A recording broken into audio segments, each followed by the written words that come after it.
And we're back. We're in. Where did I go? To the special place where we send all of the special guests.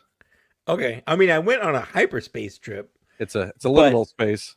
is this like a Star Tour situation where you're like, we're going to Endor, but you don't ever end up We're on Endor? Kashyyyk. We always wind up on Kashyyyk. It's always Kashyyyk. I've always wanted to go to Endor, and they're like, we're going to go to Endor, but then there's like comets and Pee Wee Herman's freaking out, and then you just end up, I don't even know. And that's before you even board. That's true.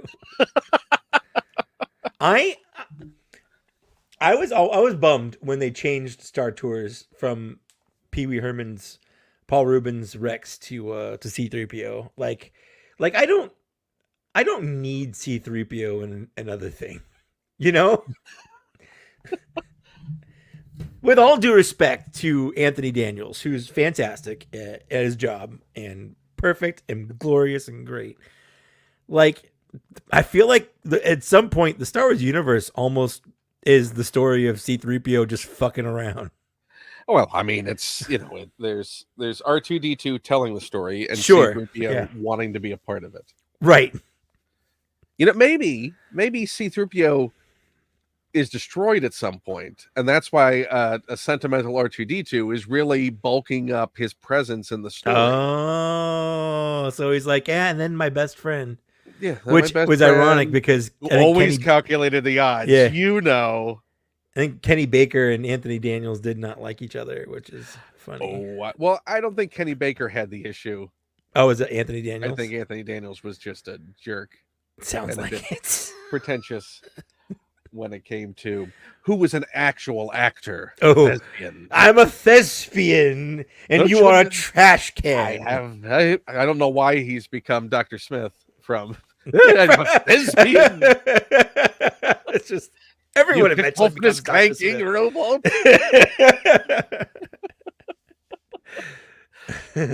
Oh, the pain. We're gonna you had made a comment that when you first saw the setup, that you thought that the Ahsoka clone trooper was wearing sunglasses. From it's one of those things where like my brain couldn't figure out what I was looking at, and so it resolved itself into wearing sunglasses. And then I'm like, no, that's an Ahsoka trooper. I see what it is now. And now I can't see sunglasses anymore. But for a hot second, I just saw a clone trooper wearing sunglasses. But then we tried to think, well, we must have a Black Series scale figure between us that has sunglasses we can grab to put them on there. Sure. So what figure did you think of? Well, my first thought actually was G.I. Joe classified. I've bought at least 2 of those because they came with sunglasses, and I thought they'd be a fun accessory. Like the Prophet Director Destro has like a big old gold pair of sunglasses. Well, here's my $10 Ollie's purchase from the end of last year. Perfect. That I went and grabbed. So I do have Sergeant Slaughter. So the problem is they're fit for his head. Yeah. So am I going to break these right now? I feel like you could just go back to Ollie's and get another Sergeant Slaughter. Careful. Okay. Oh, that's perfect. Hold on. I'm going to get that magnifying glass because... Hey, who wants to point me towards a really nice camera that I can upgrade that actually would focus on things? And this is sad. This is one like a nice Elgato 4K. Yeah. Is that everything you were hoping would be? It's exactly what I wanted it to be. Yeah. I just realized that what I wanted it to be wasn't very good, but it's perfect. I love it. Well, there we go. He's the cool trooper. He's the cool trooper. Fan channel exclusive. 100%. Those sunglasses aren't needed because I'm sure that the visor's polarized. Like you don't have to worry about the sun when you have that helmet. We don't know how they cheaped out on things. That's we don't know if true. It's like buying like dollar store sunglasses and like don't wear those in the sun. No, I wouldn't. I bet the stormtrooper. Empire. I was gonna say I wouldn't put it past the Empire to do that. Why are my eyes burning? Yeah. I just imagine stormtroopers are basically wearing like Party City, but like the 80s where the mask was plastic and you're wearing the plastic like suit that actually says like Star Wars on it, even though like that's not what The Imperial Conductor is done. Yes. In fact, there's a picture of me somewhere on a thumb drive that my dad sent me of me in my Sergeant Slaughter costume in like 1987 or 88, and it's the it's one just with Sergeant Slaughter. yeah, well, so it's the Sergeant Slaughter mask, but then it's that old kind of plastic just unitard. like unitard that you would put on, yeah. But it says like GI Joe on the front, like Sergeant Slaughter never wore anything that said GI Joe on it, but they want you to know the costume you could have very easily put together with your own clothes. Oh, sure, a Sergeant Slaughter outfit. Sure, but no, you have in the 80s you had to get those awful fully plastic like chemically. Whatever. I appreciate how the thought was, let's not make it awkward for all these confused adults who do not care about any of this pop culture stuff. You know what? I never thought about it like Halloween. That. I know. Oh, you're G.I. Joe. G.I. Joe. Oh, you're a Transformer. Stone. Yeah. Well, I never thought about it like that. So it wasn't so much for the kids. It was for the adults that the kids were going to their houses so they knew what they were. Yeah. Oh, my God. That's brilliant. At a certain point, you tune out what you're wearing. Yeah. You just want to be like, only remember the mask. Knew who I was. Yeah, 100%. Absolutely. Wow. That just made it clear. I've never felt so free. By the way, hello to Rob. Hi, Rob Henry. Hi, Pletho. Hi, Wilbon. Hey, Pletho. Hey, Wilbon. And yeah, he's you know what? He's not a narc. He's just a nerd. He's a big nerd he can droid. Be both things. Who's he a narc for? The Empire. What he's saying is like the Empire. I mean, first of all, Darth Vader built him, so his allegiances are always skewed. Maybe he's just so loud that he draws attention. He's not an intentional narc. He's just obnoxious. He's like an Amelia Bedelia kind of situation where he's like, "Oh man, we have to go to the secret rebel base, which is on Yavin 4," and they're like, "Got it." And he's always like, "I told them the obvious. I said we shouldn't be here, but here we are." No one ever listens to me, C-3PO. By the way, I'm your friend, right? Am I not your friend? I'm your friend. You could say, totally, friend, right? Yeah, your friend. Yeah, 3PO.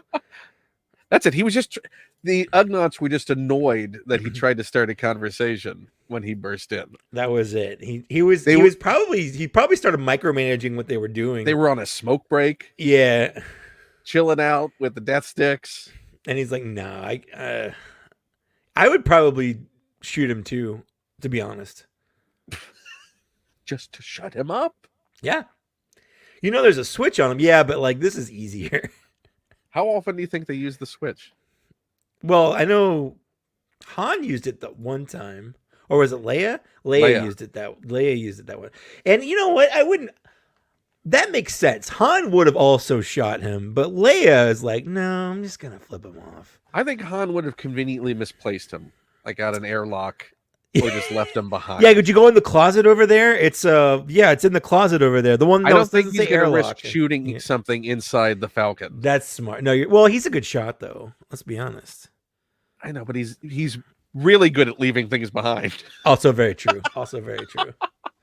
You got a point. Yeah, if anyone's gonna bug out, it's gonna be him. Thank you for being on the show. You are now like the stream king. You're everywhere. I'm in it. You're going to be everybody's co-host at a certain point. I'm just like the eternal sidekick is what I am. It's because you're so good. But this was specific because I wanted you here. This isn't Star Wars. This is a Transformers. My other love. Opening. Yeah, my other love. Because I've had these things for a while. I think they came almost a month ago now. So yeah, it's been a while. Yeah. YOLO Park very kindly sent over not only the Optimus Prime, but also the Megatron. And I wanted someone, because we touched on this in the Star Wars Day conversation that we had, that you have thoughts, you have opinions. You did a great video of your own for them. Robo even beat me to it, and I thought he'd never get his Optimus Prime and unbox anything. Oh, it's Trevor. Hey, 1-6 shooters here. How's it going, man? Hey, how you doing? Yeah. The Ben Cooper. That's exactly what I was trying. I couldn't remember his name, but you know exactly what I'm Don talking Post about. was the horrible masks. Those are the cheap masks. Yeah. That's the stormtrooper helmet that would have no UV protection. Right. Oh, on the for visor. sure. Yeah, and that's exactly who the Empire contracted to make stormtrooper armor. No, Batman's suit says hero. Just says hero on it. That's so the people police know. Yeah. Gotta take this out of the plastic. Look, it's still in the plastic. I didn't even want to take it out to slide open the package to look at it. Yeah. I was so glad that those were shipped in plastic because my Megatron was shipped on a very rainy day here in Southern California, and the post person just left it on a chair in the rain. Like, it was raining. It had been raining the whole time, and they just left the package on a chair in front of my door, not under the overhang or the awning, just on it. So the box was soaked through, but thankfully the plastic came in clutch. You know, they seem. I watched all the videos. I watched your video. I watched Robo's video. I haven't seen Robo's yet. I keep meaning to watch it, but I hate it when people do things better than me, so I just don't watch it. Well, you know what? Either way, he did it after you. You were there first. True. Oh, I got one thing. You beat him to the punch. You hear that, Robo? Yeah. Yeah, and he's not co-hosting a show with Dan. No, it's me. Co-host. Are you? You're co-host. You're sidekick. Yeah, I'm officially. I'm on his little credits thing that he made. It's an honor, honestly. And someone during the chat. You're an emotional support host. Exactly. I'm just there for good times. But everything I've seen about this shows that there is a ridiculous amount of care and attention placed on the presentation. Yes. How carefully this is shipped for international shipping if you're ordering directly from them. Yep. Which is what I did too. You know, this has got embossing. This has and the packaging is gorgeous. Yeah. And they didn't have to do this. Nope. Like, this is not like a leave in the box. There's no one who's buying this and not unboxing it, right? There are people, you'd be surprised. Someone posted a picture on a Facebook group I'm in of their Hot Toys collection, and it was literally just a bunch of brown shipper boxes on a shelf. So you've seen enough stuff. You know it's quality when it has a hologram on it. That's how you know it's real, for sure. That they actually said, you know what? We have this new fledgling company. We need to make our mark. We need a YOLO Park hologram that's going to be on our boxes. That's going to be. It's a priority. Yeah. So I'm going to slide this up. 40 years of Transformers seems ridiculous. Did you go to the theaters? Did you go see I didn't. Did you think about it? Seeing the first 5 episodes? I've seen those episodes so many times, and I might get in trouble for saying this. I don't think they're very good, and I just didn't want to pay to go see them again. So which first 5 do you think are better, that or G.I. Joe? Oh, I'd have to say G.I. Joe, honestly. And why? Hey, Kenobi Jabroni. Well, you know, it's hard for me to get over, and it's a little bit of just the fun of Transformers, but they have things like, we have to make this sound futuristic and like we're in space, so they have like astroseconds and mega miles, and I'm like, you just say seconds and miles, man. Like, how many astroseconds are there to a second? How many? There's something like that in G.I. Joe. It's like, how many seconds, Destro? Well, yeah, but that's just snake seconds. It's snake seconds. Yeah, but you just say it with a couple extra S's, and it's still snake seconds. It's a 1-to-1 ratio. It's how fine. many snake seconds? I don't know. Maybe it's just because I've seen the Transformers a lot more than I've seen the G.I. Joe, so the G.I. Joe hasn't like worn out its welcome. But if I had to sit down and watch both, I'd probably rewatch the first 5 miniseries of G.I. Joe before I watched the Transformers again. This I would display. This part of the box. The hologram is gorgeous. Absolutely impressive. Yeah. The lenticular. Yeah, the coloring, the rainbow effect is gorgeous. Yeah. I know there's people, when you make a video, like they always just skip the boxing part. So I try not to film much box, but it was just so pretty. Like, I just couldn't Yeah, but skip it. you have one of the most fun unboxings now with your, I'm going to say, your Try. signature move of the dump cut. I'm going to call it the dump cut. The dump cut. Yeah, just dump it out. That jump cut of going from the boxed to Yeah. unboxed Yeah. is a beautiful signature move. It's fun to do. You know, it's just an evolution from when I would unbox shirts and I'd throw them on. So I want to preface this. Yeah. Oh, look at that. What actually is this?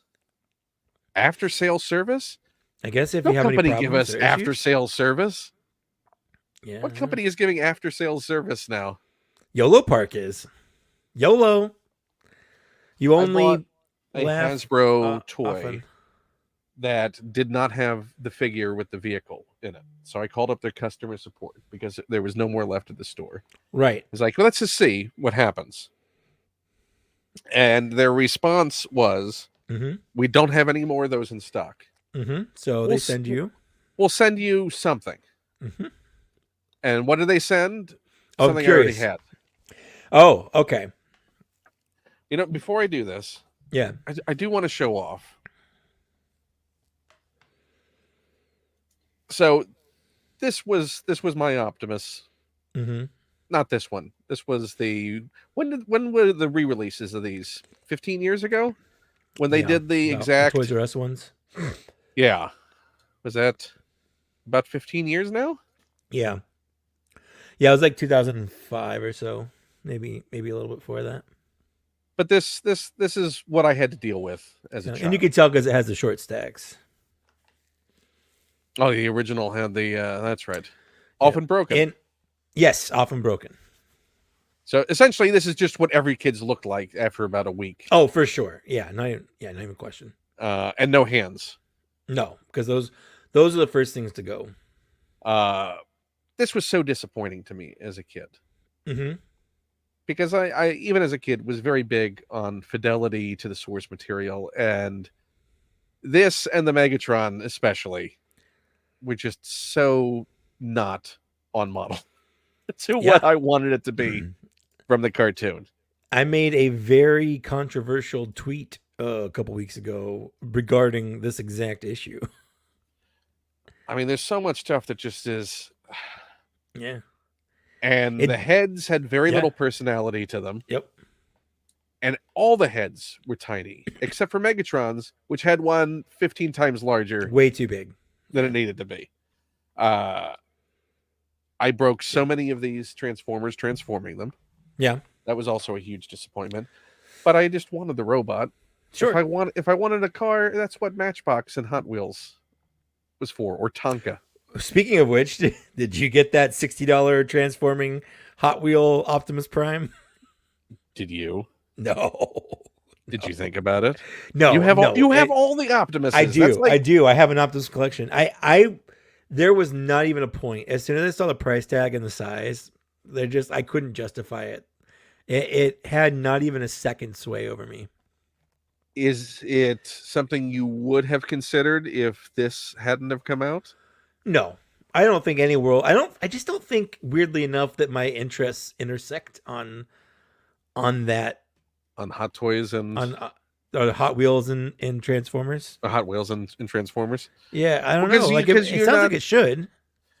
But how many? We talked about this a little bit last time, but we'll ask it for this one. How many of your Transformers in your collection are in their vehicle mode? Oh, they're non-robot mode. 2. And are they both Optimuses? Oh, no, one's Grimlock. One's Grimlock. They're both dinosaurs. So it's both Dinobots. Yeah, one's Grimlock and the other one is the Snarl.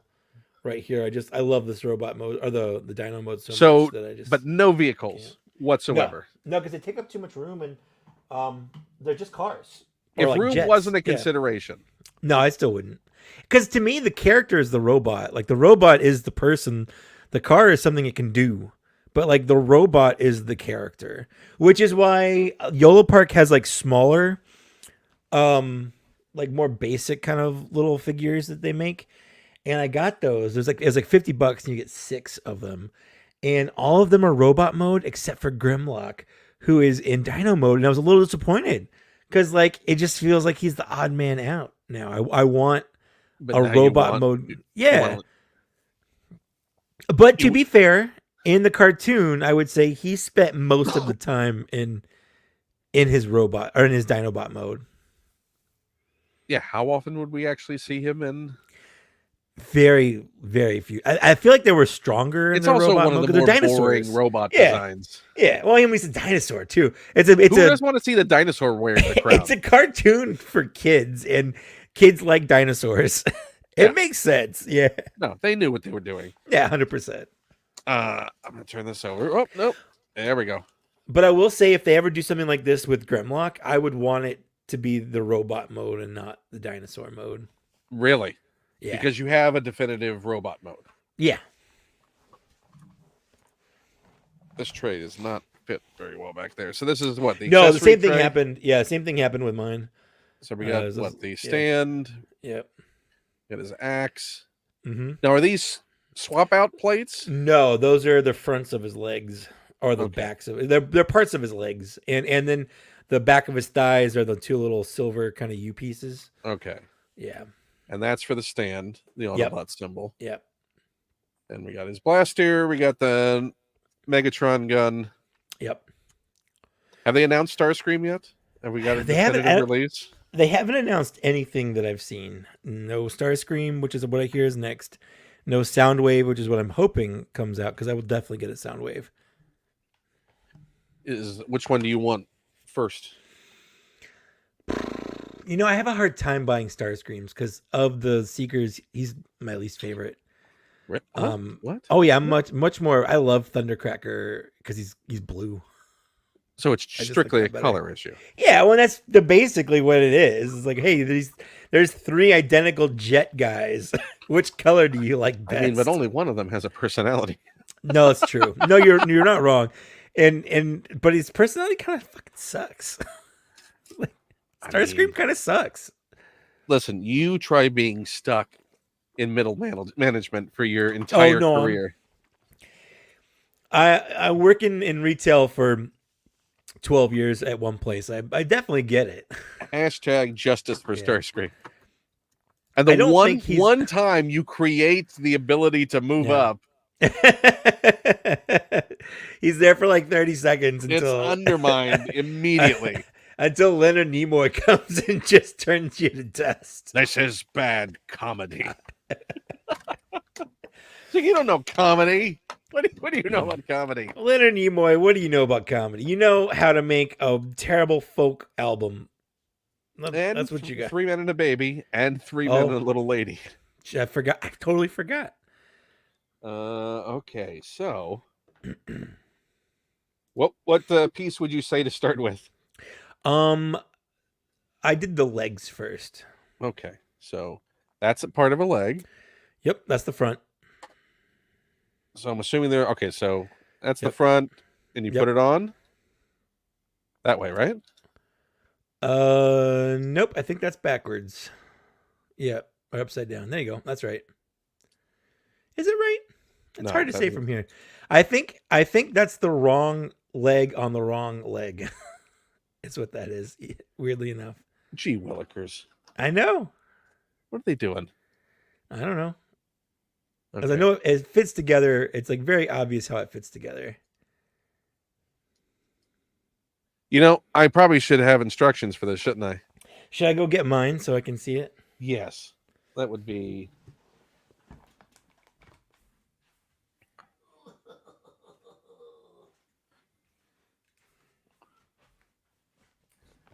All right. Because it So, doesn't come with an instruction sheet, right? It You should. just- No, there should be an instruction sheet in there. For sure, there's instructions. Oh. I was about This to is use what that the QR legs. code. This is what the legs look like. Just to. Okay. So here's the knee. Right, that's the back. Yeah. That's the front. Yep. So the posts are going to be Those to are the posts. Yep. the outside Correct. of the leg, right? Yep. And So the leg's the hardest part, right? Is that what I'm saying? I had the hardest part with them, but I had the hardest part with the feet because they are keyed to go specifically on left or right, but they're not labeled to go left or right. So you need to put the knee pads on first. Is that what I'm seeing? I mean, you can.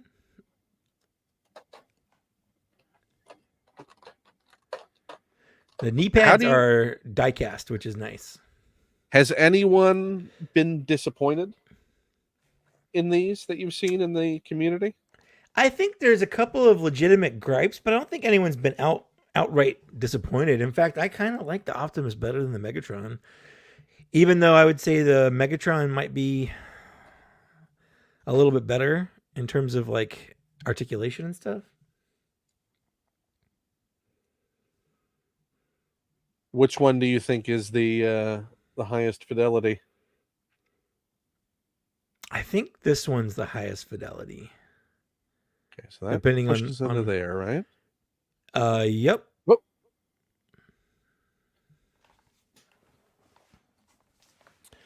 There we go. Okay. Hey, you know what?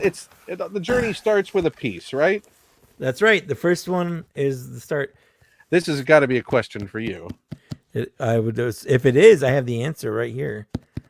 This is the figure. I just got these today from Four Horsemen for all the way from New Jersey. And all the way from New Jersey? All the way from New Jersey. And I brought it over here just so I could open it on your stream. So tell me about open them. But... Tell me about the Figure Obscura. Line. So, do you know what the Figure Obscura line is? I do not. Okay, so I mean I have to start there. So the company Four Horsemen, they started a line called Mythic Legions, which is like their own sort of just sword and fantasy kind of situation. Four Horsemen who have been around for decades now, designing a lot of toys for stuff. Yeah. And what got me into it was they would do like Masters of the Universe homage figures in their line, but they were clearly homaging Masters of the Universe stuff. And then 2 years ago now, they started a Figure Obscura line, which uses their parts library, but does more like mythical, like real world mythical stuff. So their first entry was Krampus, and that came out around Christmas time. Then they did what? They did the Wukong Sun King, Monkey King. They did the Mask of the Red Death. I'm looking at them is what I'm doing. They did a Father Christmas. They've done Jacob Marley. So a couple of literary figures, a couple of like just fantasy figures. So they're meant to be more kind of real world stuff instead of stuff that's from their own mythos, but it uses the same kind of part system, so they can mix in with these characters if you want. So this one that they just announced, I guess a week ago now, is the Gods of Egypt line. So they're first as part of that. So this is Bastet. And then also Anubis. So it was a 2-pack. You had to buy both. You could, if you were Headless Horseman. That was the second one, and that was a Halloween thing. He's on the shelf over there.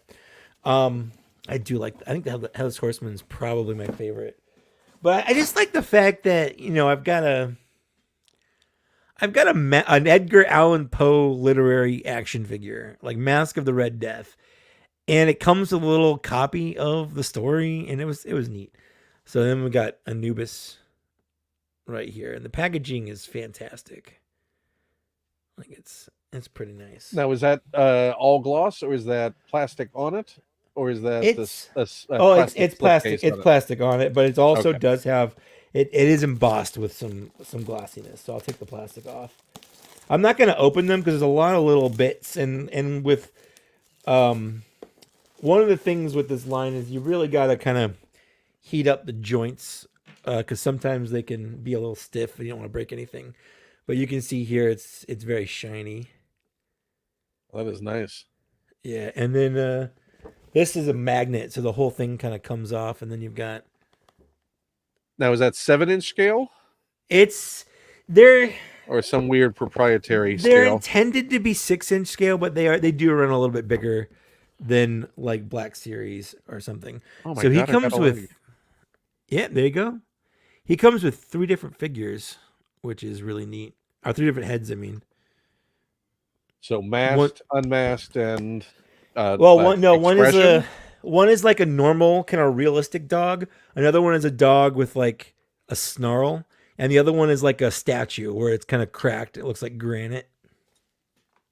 So which one are you going to be displaying them with? Probably either the granite one because I think that's neat, or the howl or the roaring kind of mask. How well have you found that the YOLO Park stuff stays together once the pieces are together? The only problem I have on that one is one of the knees. Not both the knees, just one of the knees tends to fall out when I pose it. Do you have the toe tips on the right side? Because I think that's the only thing that's key. Let me see the bottom. Yeah, that's good. That's right. I can tell just from that. Yeah, and then we have Bastet, who's a little kitty. She's a kitty god. I don't know if you can see it very well, but she looks good. So how many are planned for that particular line? No idea. They never say. And they always keep these a secret until like they're ready to send them. Because most of the time with Four Horsemen, Mythic Legions, and then they have another subline called Cosmic Legions, which is basically Mythic Legions but in space. But with those, they'll be like, hey, here's a whole wave. Pre-order them. They're all made to order, and you'll get them in like a year and a half. But with these, the figure Obscura, they're made, they're in stock, ready to go. Like, and they usually do like three releases a year. One sometime in the summer, which is this one is the Gods of Egypt. Last year it was the Wukong, the Monkey King. And then they'll have one around Halloween time. So this last year, I believe it was the Mask of the Red Death. The one before that, it was the Headless Horseman. And then they'll have one for Christmas time. So Christmas time, they've done 3 so far. They've done Krampus, Father Christmas, and then the Jacob Marley was last year. Is there any you've missed or skipped?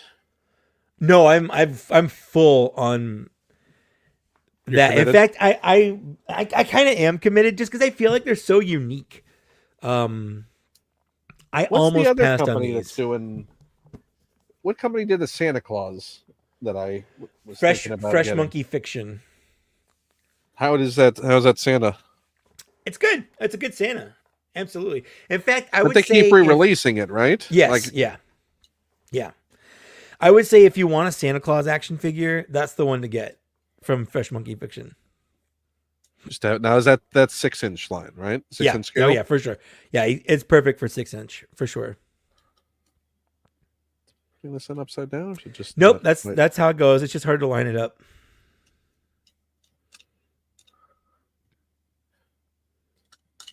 It's them, right? It's not me. No, it's them. Yeah, no, you're doing it right. Okay, there we go. You're perfect. There you go. That's the thing that feels a little loose to me. Like it could come apart, but I guess you're not really going to be putting stress on it. No, and you can take all of these apart. In fact, there was a work video I was making. Hi. There was a work video I was making where my boss was like, I want you to like be working on a project and have a voiceover. And I thought, a project could be like me putting together this Optimus Prime. And I actually I filmed myself putting it together from 3 different angles so that I could like have different camera shots of me doing it. And I spent like hours lining it up and I was almost done.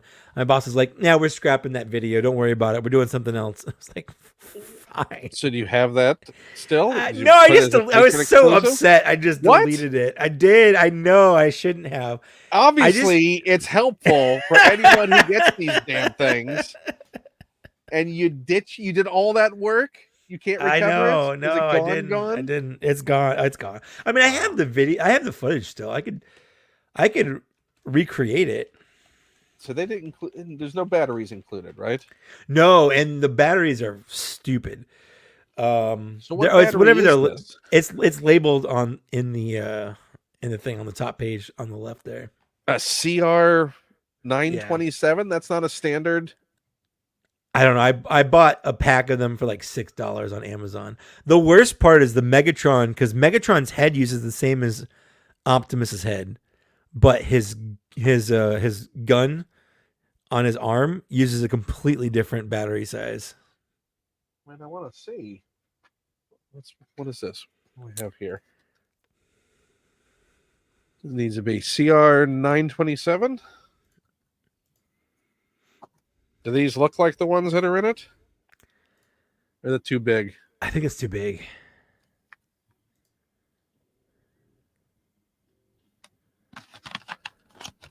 Did you do what Robo did and just run out to Walmart? No, I just ordered them on Amazon and got them like the day later. Pay through the nose like him? I mean, it was like $6. I didn't think it was that bad.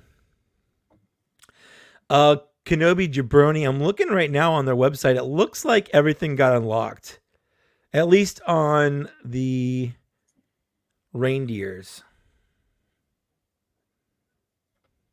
What didn't get unlocked were the pocket collection ones. They were doing, I think, 3 or 4-inch size Santa Clauses, and they're not doing those. So it's easy to put the battery in them, even if you have them assembled, right? Yeah, you don't have to worry about, because it's just part of the head. I will say, if you put the battery in backwards, or if you need to change the batteries, you have to basically take the whole head apart to change it, because they're in there, and the front and the back will slide apart. So how does this slide? Forward, up? The whole up? Yeah, it peels up. Yeah, right from there. If you put your finger in there, just like that. Yeah. I mean, the sculpt is nice. I'm liking the sculpt. Looks like Optimus. That's his one job. I mean, so many times that one job has not been fulfilled. I would argue even the G1 toy doesn't really look like Optimus head-wise. There we go. How's the light feature? Strong? No, I had to turn all the lights off in my booth to get it to show up on screen. I like how we complain about something that we would be or should be delighted by. Like we never had light up features like that. No.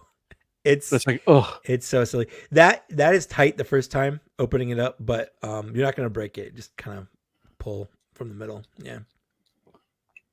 It feels like you're going to break it, doesn't it? I know, it does. Maybe it's because it's a mixture of plastic all around it and only die cast in the front. Because there's definitely die cast in there, but yeah. Okay, I'm going to bring this a little closer to me. I bought one of these little spudger guys. Oh, I almost broke a nail. I used that. Look, you can. I don't know. You can see the stress mark. No, you stressed your nail. Look, even he's judging me. He's like, "Oh, really?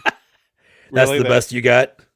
That's the best you got. You do not deserve the Matrix." Okay. My one complaint, light wise, I mean, Megatron's got 2 spots to light up. He's got his arm cannon. He's got his head. They really should have put electronics in his chest. Oh, yeah. So the Matrix doesn't light up at all? It does not light up. Nope. Yeah, you hang your head in shame. Yeah, that's right. you had one other job. One was to look good. Yeah. The second was to do any of the masterpieces have light features? No, they don't. That's how many Optimuses do you have a light up Matrix? One third-party toy that I know of has a light-up Matrix. That's all that's done it? I don't know if that's all that's done it, but that's all I have in my collection that does it, to my knowledge. So this is the thing where you have to nest it. You have to get them in at the same time. What a weird choice. Like, why would you want that to clamp so tight? Okay. Well, the nice thing is if you ever like scratch it trying to open it, it just looks like wear and tear on the figure. I mean, I do like the fact that you have translucent panels so you can. Sure. You know what they look like? They look like the little tech panels holograms on the Bat figure. Like they look like they're kinda. holograms Right. rather The than an lenticular. actual. Yeah. It kind of does. You're right. You gotta get those side pieces on them. Side pieces are They're on the left and right of where the chest was. Yeah. those are what, his shoulders? No, they go underneath his boobs. Okay, got it. I think that's upside down. So that belongs on that side? No, you have the whole thing upside down. There you go. And I think it goes the other way. Other way. Yeah. So you had it all backwards. I did get every way wrong. This is his girdle. This is his yes. Shatnerian girdle. No. It keeps the shape. Yeah, for sure. I'm getting old. He's taking the Shatner approach. Well, I mean, the other candidates beneath him for leadership are not exactly the best bunch. You're not wrong. It's not a very deep bench when it comes to potential replacements for Optimus. I mean, that's why they keep bringing him back. They're like, oh, he died again. Let's try someone. No, let's go back. All I want to do is die. Please, they won't let me die. Autobots, let me roll out.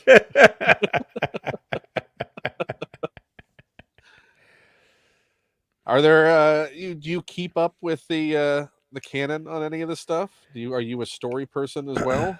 Oh, not for everything, but for Transformers, yeah. In fact, my favorite thing right now is the Transformers comic. They just went to Skybound on Image. Oh, that's right, because they're doing all the new G.I. Joe comics with my friend of mine, Kelly Thompson's doing the Scarlet comic. Oh, I can't wait. Yeah, I can't wait for that. No, Kelly's stuff is amazing. If you've ever read Kelly Thompson's comics, I don't know if I have or not. So the thing is, great run on Captain Marvel. He just she's been doing Birds of Prey over at DC.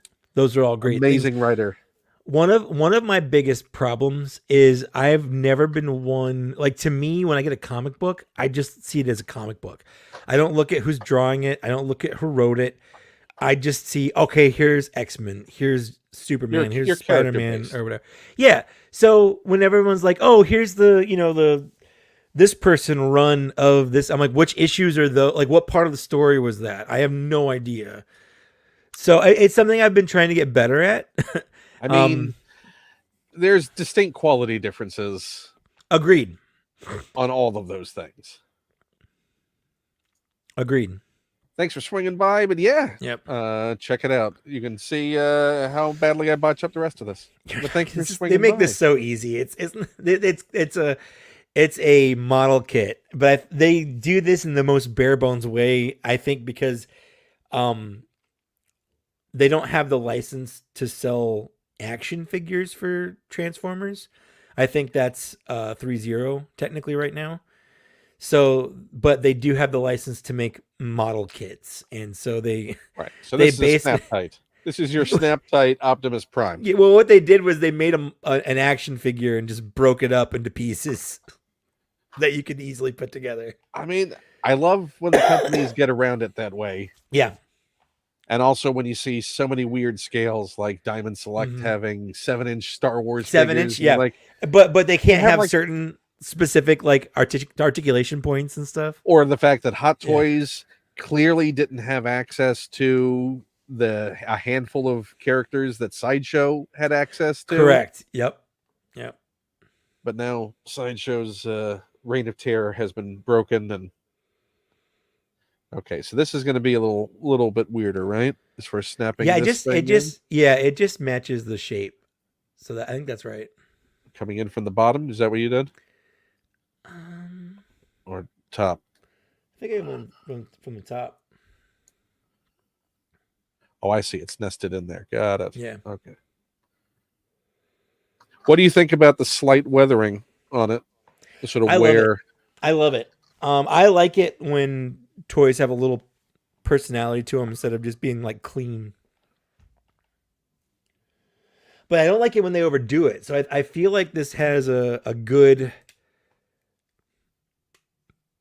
It's got a good balance. It struck a good balance between clean and and So worn. what do you feel is the most egregious weathering you've seen on a Transformer? On a Transformer? Oh man. I mean, so back in, was it And 20? I have the Hot Toys Optimus, Yeah. which I That's know one of you've the at few I least don't seen in have. Yeah, person, I've seen it. Yeah, I've seen it. I just don't have it. which does have a Um, fair amount of rust and damage and weather yeah. and grime. Well, so I think the worst one, that's the arm, you need the shoulder. And they went short stack on this. No, No, they're it's a pretty tall long. stack. Yeah, it's pretty long. Uh, In what was it 2019 or so? They kind of Hasbro rebooted their mainline Transformers, and they're doing, they called it like power, or what was it? I forget what the subtitle was, but Siege. And they were doing Cybertronian versions Power of of the all your Siege. characters. Power of the Siege, something like that. I don't know. It was something weird. But one of the hallmarks of that line was they put a bunch of weathering on them, and nobody liked it because it looked awful. It just looked terrible. In fact, if you go on YouTube, you can find tutorials on how to get rid of it. to strip it away. Yeah. So it's a lot of people's thoughts with the cartoon shading that's shown up on some of the X-Men figures in recent years. Yes. Yeah. I don't mind the cartoon shading, honestly. It doesn't really bother me. But I can see how it would bother some people. Okay. I'm doing somewhat okay on this, I think. Yeah, you're doing it.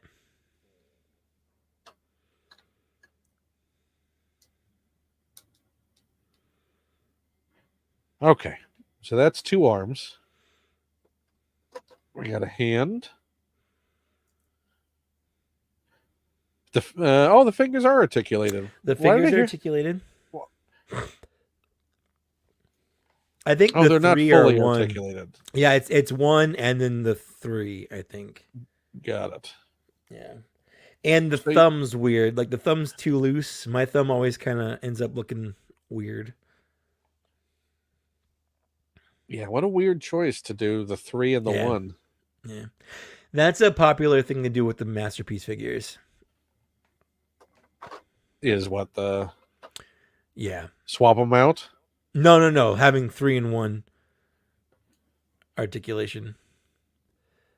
Well, I guess they can't all be that sideshow 3PO.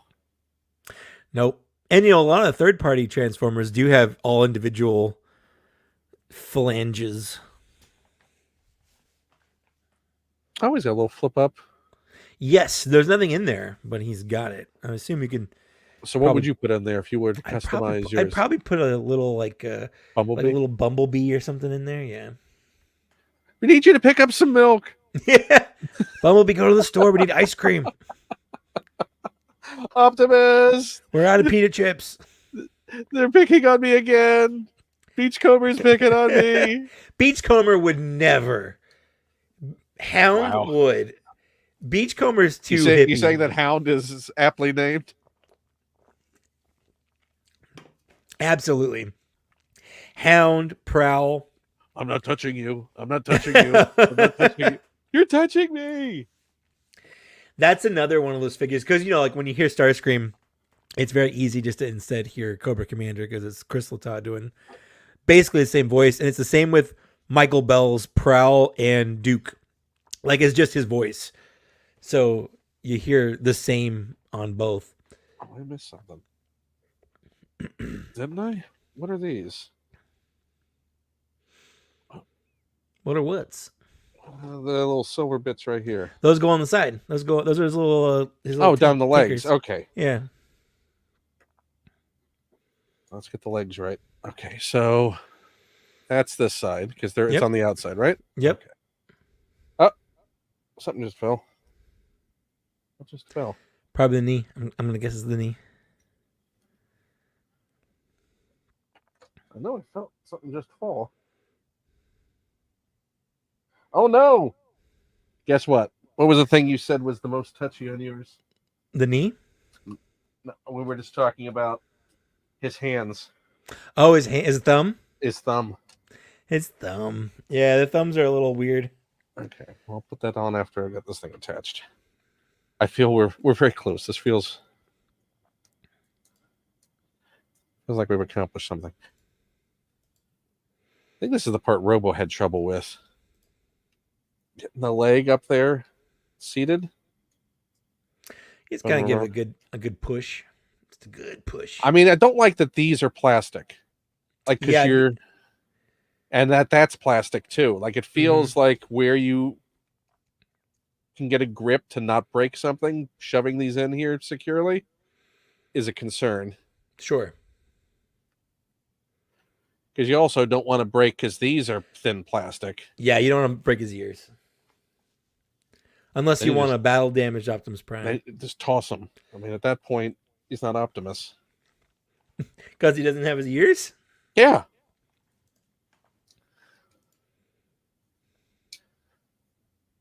It says till all or one, not till one or one. Till one of one. Okay. Well, how do I determine? Are these? It doesn't matter. The shape. I don't think it matters left or right. Just make sure you got it so the little angle part is on down. the bottom. Yeah. Okay.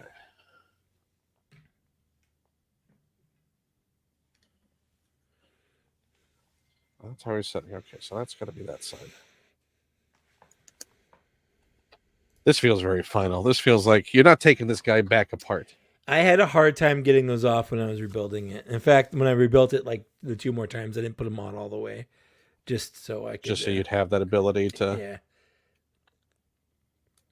Okay, that's everything out of the box. Gotta put his thumb back on in a second. And that's how you complete Optimus. You put his thumb on.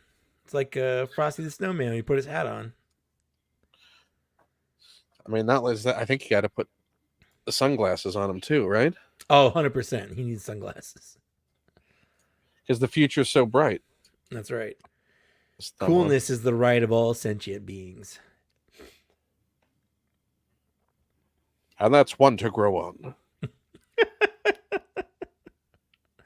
Yeah, that thumb is going to just pop right back out. I can feel that. Yeah, I'd probably put some like nail polish or black tack in there. Yeah, something like that. Something just to thicken up the joint. Is he a little wonky to find the you sweet have spot to pose him? You have to, because in my opinion, he stands mostly on his like tippy toes. You have to kind of pull his feet out from under the foot. Yeah. And that will help. But yes, the most realist problem I have with him is getting him to stand and getting his feet in like a good, yeah. Because even like the sides of the sides of his legs right here don't allow much of a little turn. Well, he kind of needed more of a swing hip out to a little bit. Yeah. Because he doesn't have rocker feet. I mean, he kind of does. It's just hindered by the sides of his legs. But not enough to where it would... Like, he really feels that you would be smart to leave him on a stand. That's why he comes with one. It's like they knew. Yeah.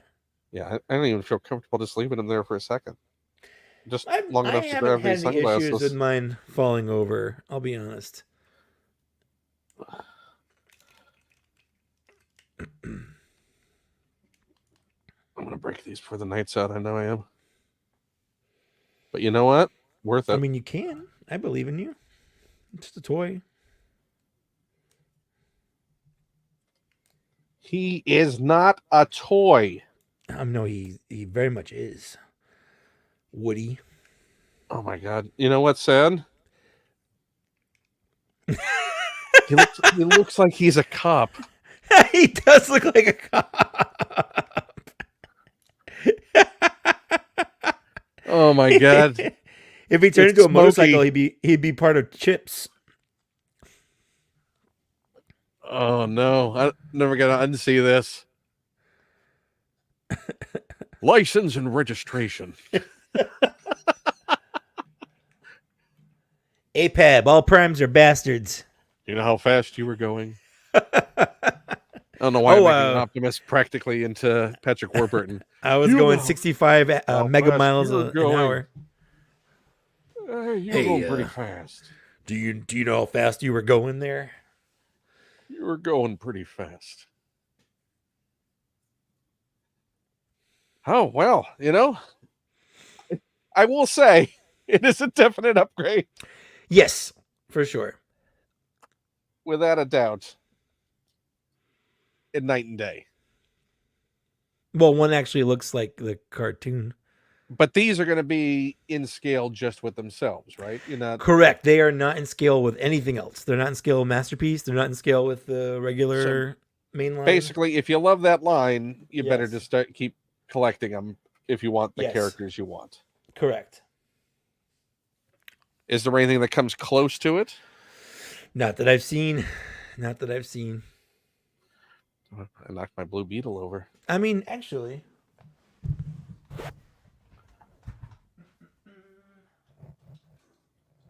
Let's see.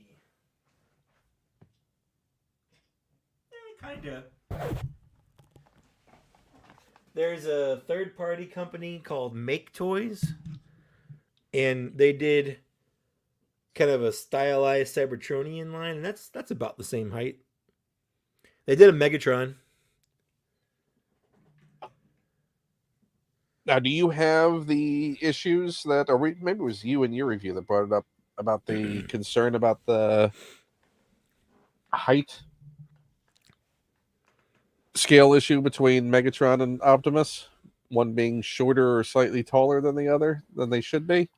Or do you feel the scale is good? I think the scale is fine. I think Megatron's a little taller, and I think that's how it should be.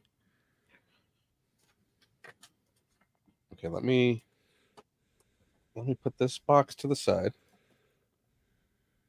I should clean up. As I go. That'd be smart, right? Otherwise, I have the avalanche going. You've had the avalanche going. Oh, right? I've experienced the avalanche for sure.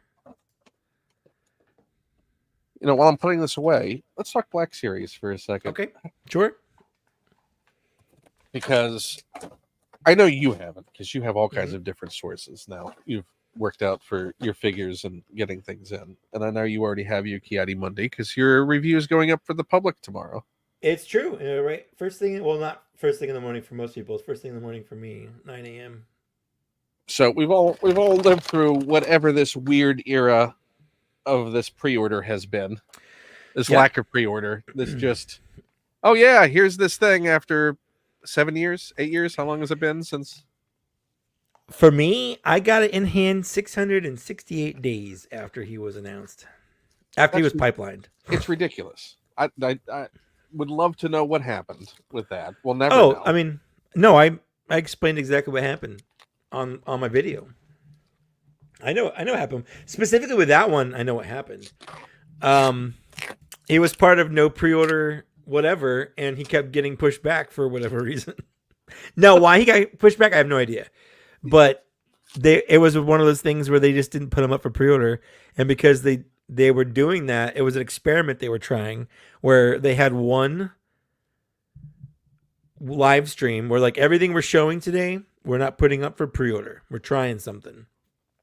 And I think they showed off, I think it was Jesse, the clone ARC Trooper Jesse. I think it was the Endor Rebel Soldier, and it was Kipli Mundi. And Jesse and the Endor Rebel Trooper came out last year. And for whatever reason, Kipli Mundi just kept getting pushed out. But am I the only one who also feels that the timing for this also appears that the Palpatine is like right on the doorstep as well? Well, I definitely think at some point they pushed it out because they were doing specifically a prequels beat this year. But the fact that this has been sort of, oh yeah, here's a pre-order that Palpatine, what I saw Yakface had finally had enough with pre-orders. I was like, oh yeah, here's the message I sent to Mike. Yeah. A week and a half ago, essentially. Frustration with pre-orders. Sure. It's very frustrating. But to see that basically all that stuff is coming. Like, imminently. Yeah, I think, well, so a lot of people are getting their pre-orders for like Palpatine or the Sidious and the Super Battle Droid pushed back to December. Like if they ordered it on Amazon, they're not, according to Amazon, they're not getting it until December. I think it'll be way further out than that.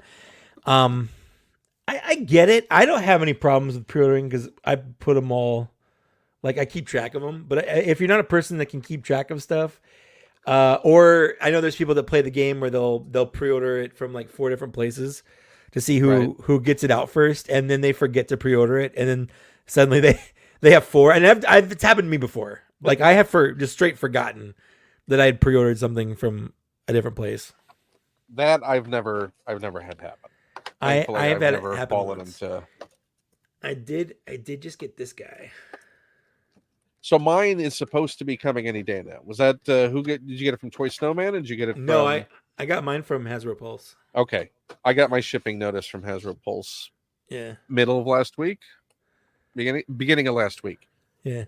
Oh, but the Kipli Mundi, finally when it showed up on Pulse, that's why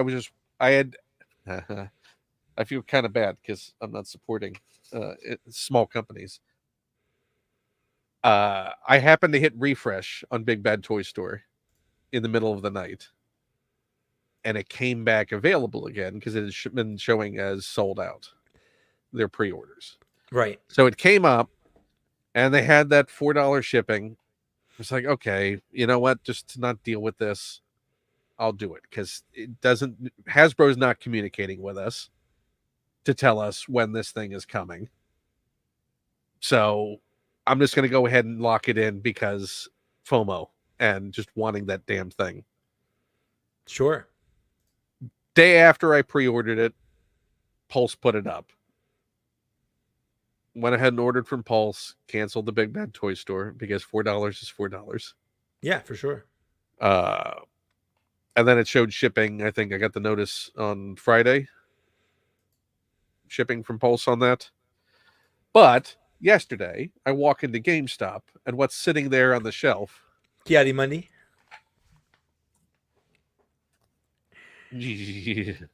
And that's the only physical store you could walk into and find one, unless it's like a mom and pop little local comic shop. Have you heard that it's showing up at GameStops?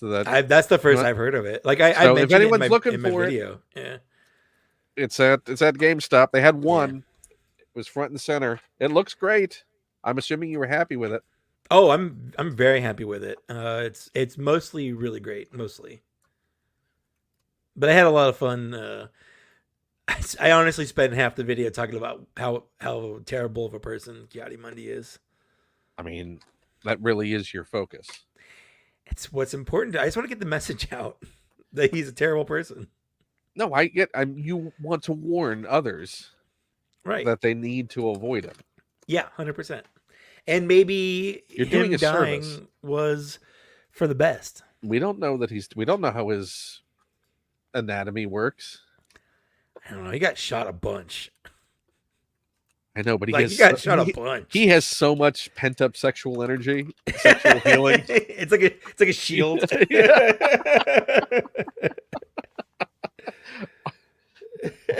all it did was just make him hornier.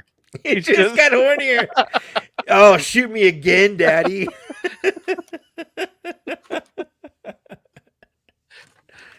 Not to be like a Kipli truther, but I think he's still out there. He could be.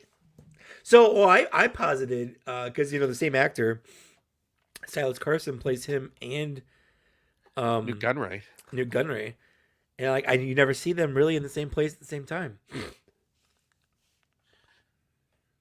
I mean, like, why else would you have one actor playing both those characters? I'm sure they spent some holidays together. He has 3 wives canonically, but that's actually his other husband. Can't even think of the phrase Trade Federation.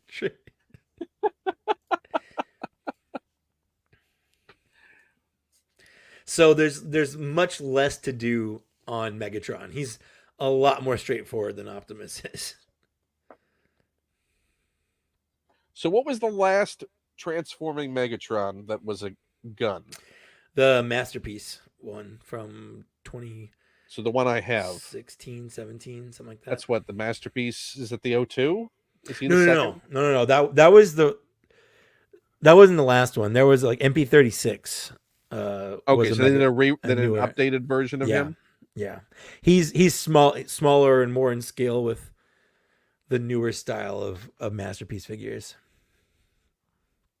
I have a KO of it because at the time, I mean, now it's not hard for me to do, but at the time it was like $230, and that was a lot for a Transformer. Oh, this is the face I don't like. Yeah. Pletho, I would say it's not weird to pass on a figure because you don't like the character, but I will say if you can overlook the fact that you don't like the character, he's a good figure. Like, he's objectively a good figure. Probably one of the best humanoid figures Hasbro's made in the line. Is it because he wears Buccaneer boots? Is that it? He has pirate boots. I even mentioned that in the video. He's just got straight pirate boots on.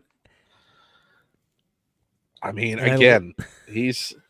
I just want a pirate patch on him. You know, just, yar! I be Kipli Mundi. Give me your booty. Would you like to swing? Your keys go in this bowl. I'll put the keys to the Jedi Temple right here. Yar, we be touching booty.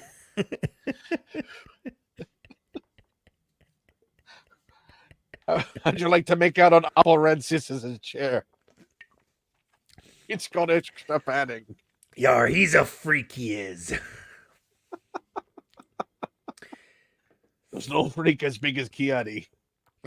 No, there's not. That's why they call me Kiadi Fundy.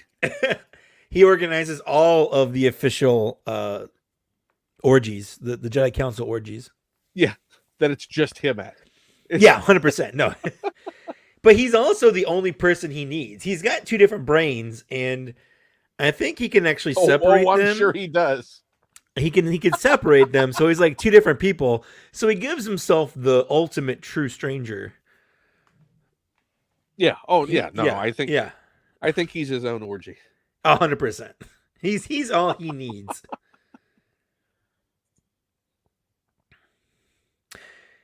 He does, what he is he represents everything that the Jedi Council was wrong with the Jedi Council during that time period. You know, maybe he was that uptight because no one would swing with him. He's all his pent up sexual energy. He's so mad. Nobody comes to my orgies. I make guacamole. I'm here. No, not you, Jarl. You don't count. Yaddle didn't actually die. She just left because she chose the bear. Yeah. Yes, that's what the Sith are. She chose the bear. She chose the bear. Kipli Mundi was like, "Would you like to come to my orgy?" And she's like, "Actually, I've got to go fight Count Dooku. I'll probably die. I can't." He's like, "I hear there's a hot scene on Naboo. We're heading there for this funeral." He's like, "Nope. I'm gonna go put my life in mortal danger. That sounds like a better use of my time." You ever done it in a Gungan bubble? Yes, but not with you. Oh. We should give you una bongo. We're gonna una your bongos. So what was the biggest disappointment you had with it then? Oh, well, he's got surprisingly a small amount of paint on him, and specifically that's across the line right now. That's true, but I part of it is cool because of the way they parted him out. Like, he didn't need a lot of paint. The only thing that is really missing on him that I feel like should have been painted were the buckles on his boots, on his pirate boots. I feel like they really should have been painted. Also, like, he only comes with his lightsaber. He has the same ball joints on his wrists as Figrin Dan does. And, like, you got the nail and shield, which comes with alternate hands for stuff because it's very easy to pop them off and back on. And it would have been cool to have alternate hands for just different gestures. I think that would have been neat. But, like, those are all, it's really nitpicks. Like I gave the figure a spoiler alert to anyone who doesn't, the people that watch my videos and don't want to know my score on Kipli Mundi. I give him a 4.75 out of 5. I probably should have given him a 4.5, but like he's really good. Like he's That's like really very good. Clone Trooper 3.0 rating, right? Yeah. Like there's everything. There's no legitimate real complaints I have other than there's a couple parts where I feel like it could have been painted, but like he's got a spot on his belt for his lightsaber to go in. So unlike Mace Windu, like he's got that. He doesn't need a robe. Like usually I'm like, oh, all Jedi should have robes, but like his robe is molded on like that. Like it's there. It's to Landspeeder Luke's pleasure. It's a molded rubber robe. And also, we know that thing's coming off anyway. 100%. But it's the only rubber he'll have on, just so you know. Yeah, when the rubber hits the robe. Yeah, when the rubber hits the robe. Yeah, but it's all little nitpicks. Like it is, and I think the hair tie on the back of his head for mine was a little sloppy, and I don't know if that's true for everyone's or just mine. But I'm just happy. I also mentioned in my video, I'm happy that it's painted at all because like the Kit Fisto I have, the whole back of his head isn't painted. So I mean, they could have. There's corners they could have cut and they didn't. So I'm happy with what we got basically. But they are cutting a lot of corners when it comes to in general weathering. Sure, but I also don't know how much weathering he really needs. Like he's a dirty boy, but he's not unhygienic. You sure about that? No, and I don't want to know, to be honest with you. I think he's the one that Obi-Wan side eyes in the Jedi restroom for not washing his hands. You think they're both at the urinal and he's like looking over and watching him, just like he just left without. I bet he's like, well, I didn't number 2. It's fine. It's clean. I clean it. Urine is sterile. What is this? Was this hard to get in for you? The arm cannon? Nope. I don't remember. You just got to really push it in there? Yeah, I guess. I don't remember having an issue with it. It's not staying. I'm not pushing it in there, right? Oh, there it is. You got to rock it. Okay, that was on me. But you got to take it off to put batteries in it. Yeah, and you have to unscrew the bottom of it, and the batteries are different, and they're not labeled. And to be honest with you, I don't remember what batteries they are. I think they are. Is it these? LICB 364, I think is what they are. But they're not anywhere in the instructions. Oh, so he's just foot and leg up into... Yeah, it's very straightforward. Yeah, you really don't need instructions for Megatron. He says as he starts to put the foot on backwards. Okay, so you shouldn't need instructions. Oh, now full on shaming. Wow. You like this with Dan? Yes, all the time. I do like the double act that you and his wife have become. I love Kate. And you know what's the thing is like my wife really likes Kate, and I keep trying to like get them to be like best friends so that I can be best friends with Dan, and then Kate and Lily can be best friends, and it's just we'll all be best friends together. Well, we'll move into a house together. Like it sounds like Kate needs to come out for San Diego. That's all I'm saying. What I'm hoping, fully seated. This is not. I mean, I'm afraid the pressure I'm putting on here. Probably. I'm hoping that the next Star Wars celebration will be somewhere like Chicago, kind of somewhere in the middle of the country. I'll make you bet that it's Orlando. I mean, it probably will be. And you know what? I'll go to Orlando. That's not like my parents are in Jacksonville. I'm going to Jacksonville this weekend, actually, or this coming weekend. My mom's retiring after like 50 years of teaching, so I told her I'd finally had enough.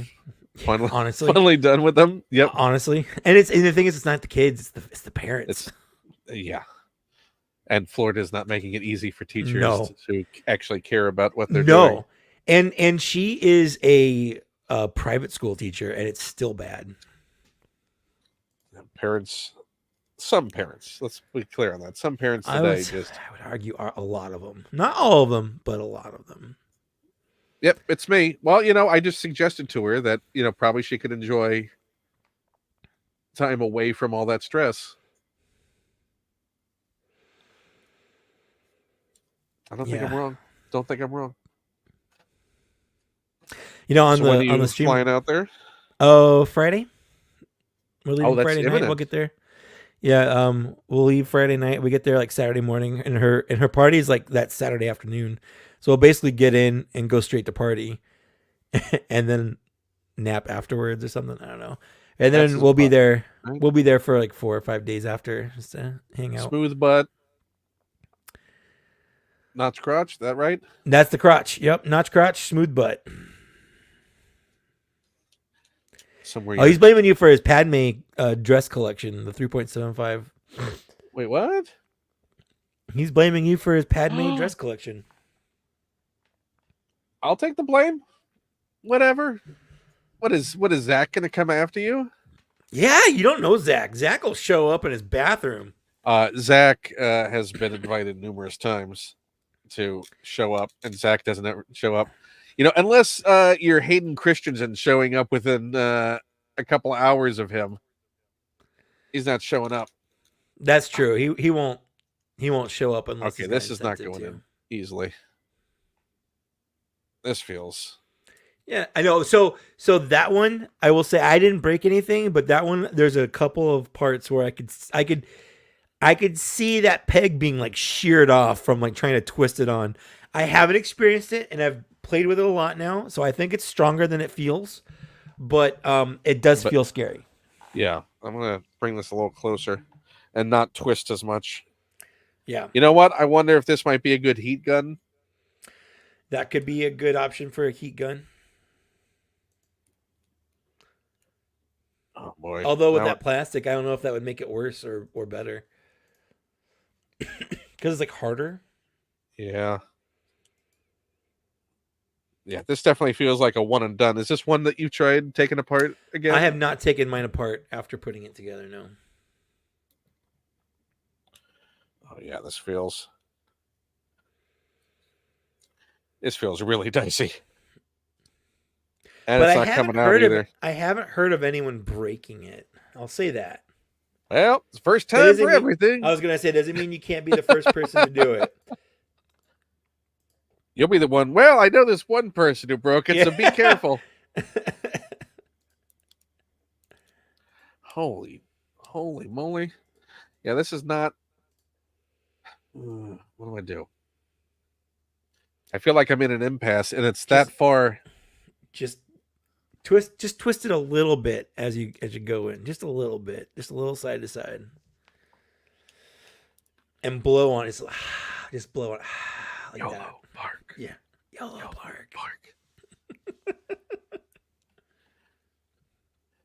I had the weirdest dream the other night, and it involved and this is specifically because he your video of him popped up on my channel feed the other day.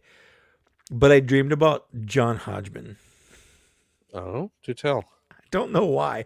I was just at a party, and like John Hodgman was there. I'm like, that's John Hodgman.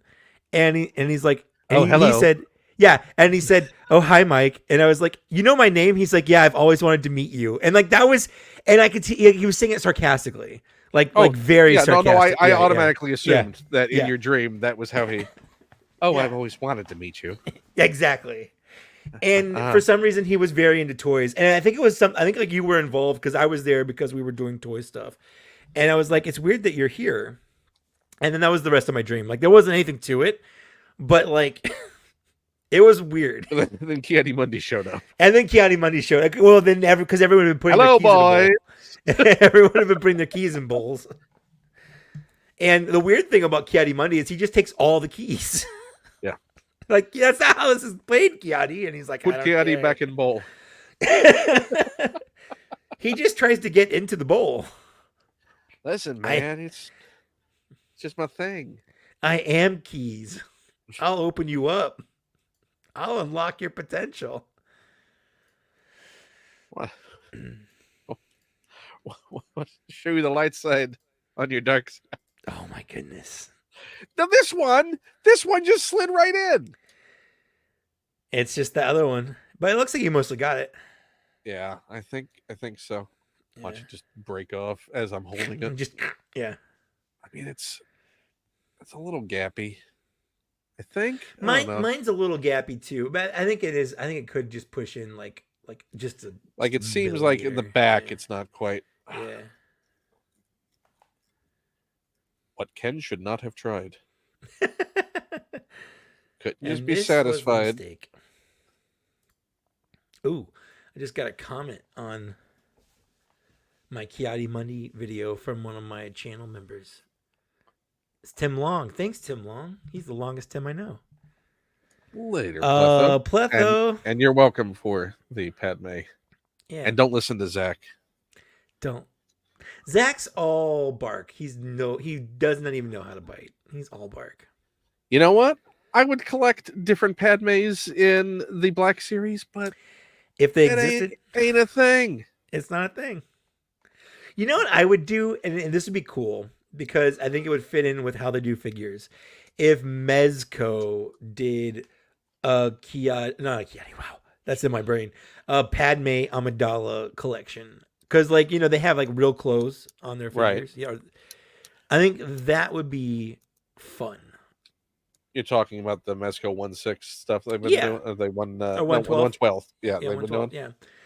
Yeah. We're if it's just Padme with a bunch all of her different outfits, maybe But, one. I mean, that's Padme sort of like what the Power of the Force 2 collection did with like those Leia. Exactly. 2-packs. Yep. That was exactly what I was thinking. Okay. I don't need these. I'm going to hold him while moving that. Okay. Yeah, I mean, he stands like a dream. Yep. There was absolutely no issue. Nope. Why can't Megatron? Megatron's perfect. He really is. Yeah. I mean, I wish I could see the light feature.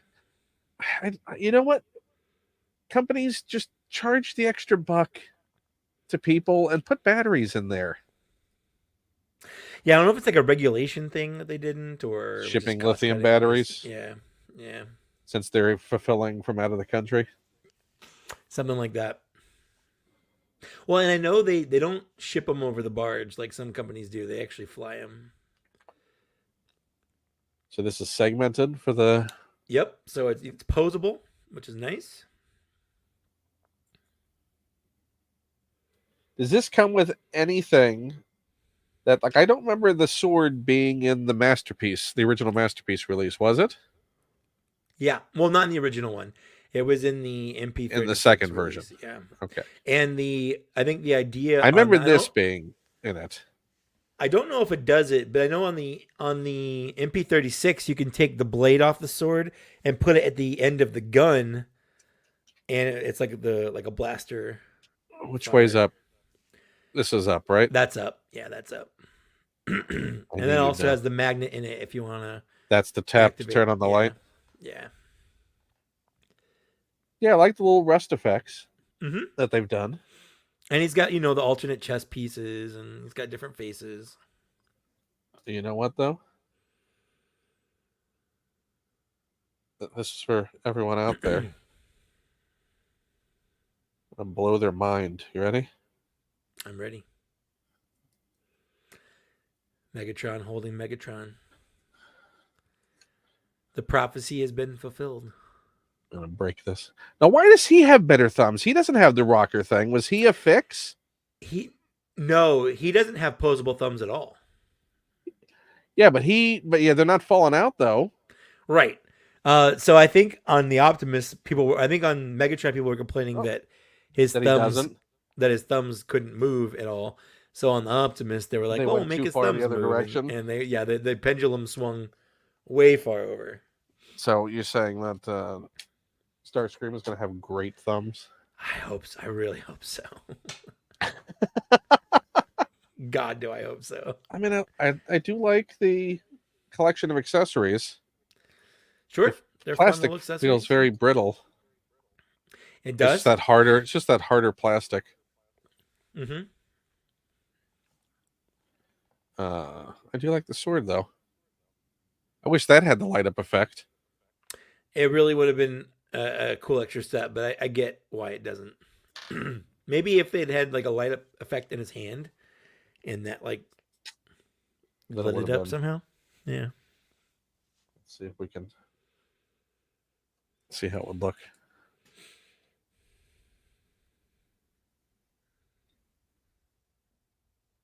I mean, it's better than the holocron. It's better than holocron. What isn't? That Vader's going to be showing up any day now, right? Yeah. Isn't that going to happen? Probably. Yeah, something like that. Zach printed out a little hologram Sidious on his bamboo printer with using blue translucent filament, and it looks really good. And because of the layers on it, it actually gives it that sort of like hologrammy look. Oh, that's the one that looks like Vader's watching Palpatine on his toilet. Yes, that's exactly what it looks like. But I will say, like, for being a 3D printer, like, could you just let me finish, my resin. master? Yeah. No, I like to watch. Make sure you wipe. Do your business, Lord Vader. And wash your hands. I don't like these habits you picked up from Kipli Mundi. Good. Push it out. Meanwhile, Kipli Mundi's in a negligee beside Palpatine. You need more fiber. Palpy, come back to bed. No, I will in a moment, my darling. I'm waiting. We're having a Senate key party. Maybe Vader just has like an OnlyFans, and that's the content he does. Is he has just toilet content. It's just Kipli Mundi and Palpatine in bed with Masamita watching. Oh, of course he does, with his tongue. Yes, flicking out. Well, he's tasting the air. That's what he. The pH balance is off. I can't wait to see. I'm assuming that you've taken more photos than the ones you've posted. I have so far. I have, yeah. Do you have a favorite you have not posted yet? Yes, yeah.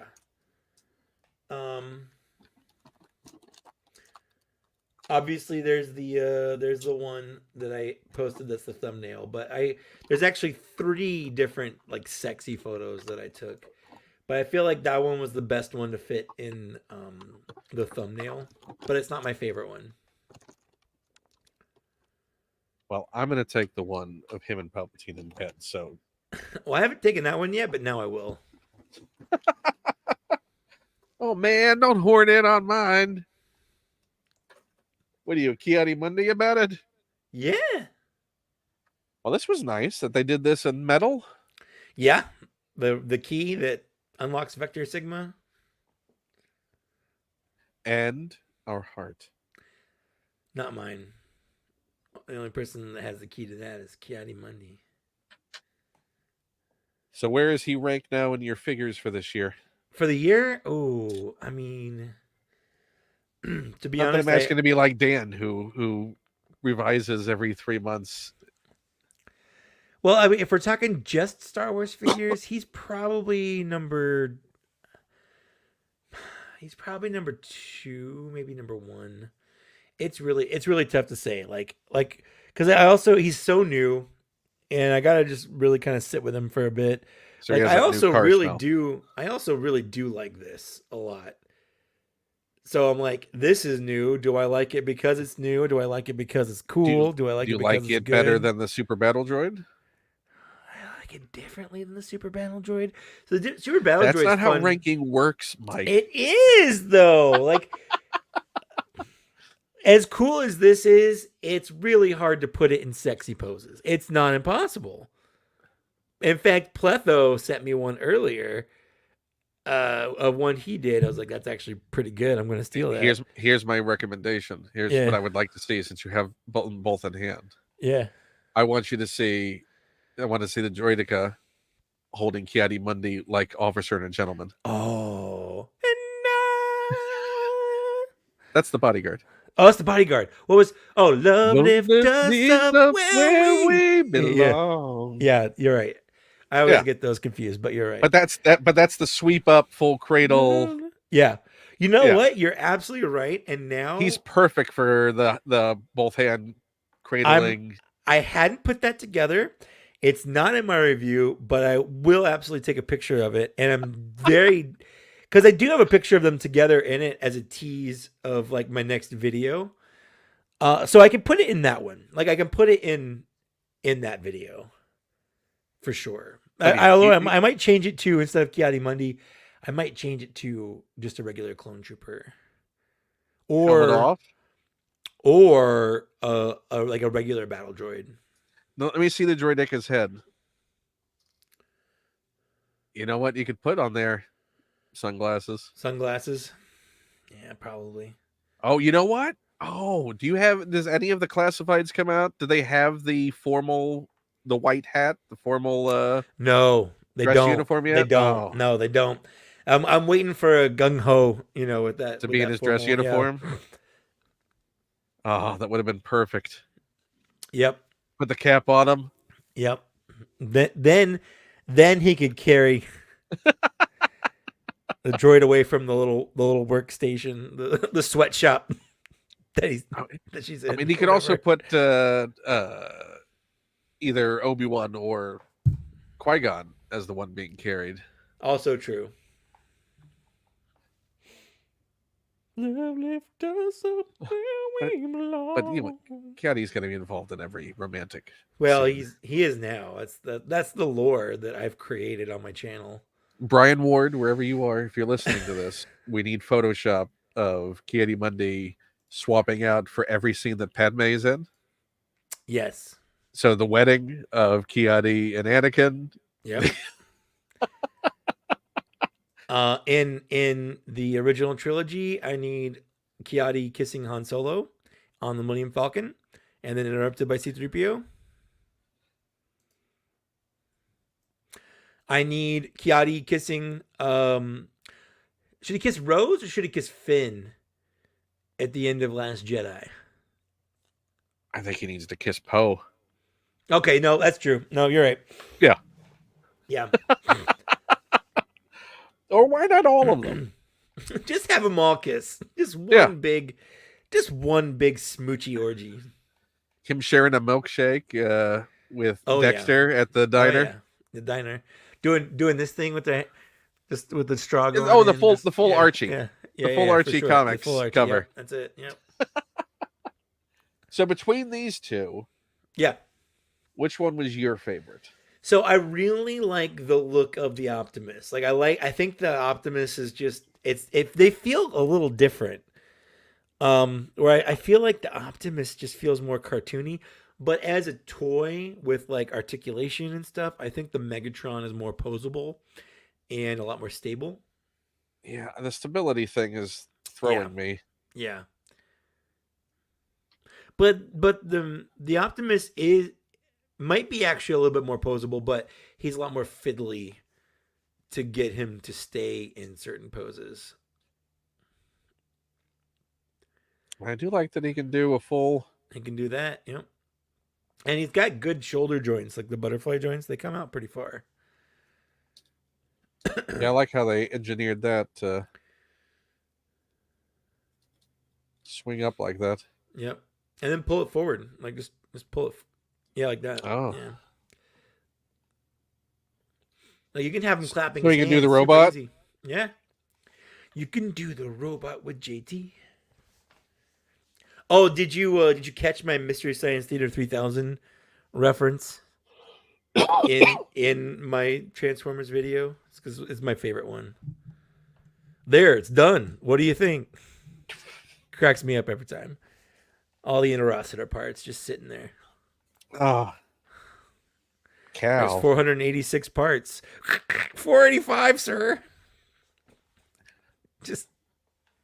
I think the one I remember seeing that film in a tiny screening room in Midtown Manhattan before it released at a little press screening. Yep. And uh, the two moments that stick out for me, the lines that for some reason just always is Exeter on the bridge, and he does that spring, and you just hear Spock. Spock. Spock. That and the beginning, just because being a film nerd, you go, oh look, Orion is bankrupt. Yeah, that was pretty good. Yeah.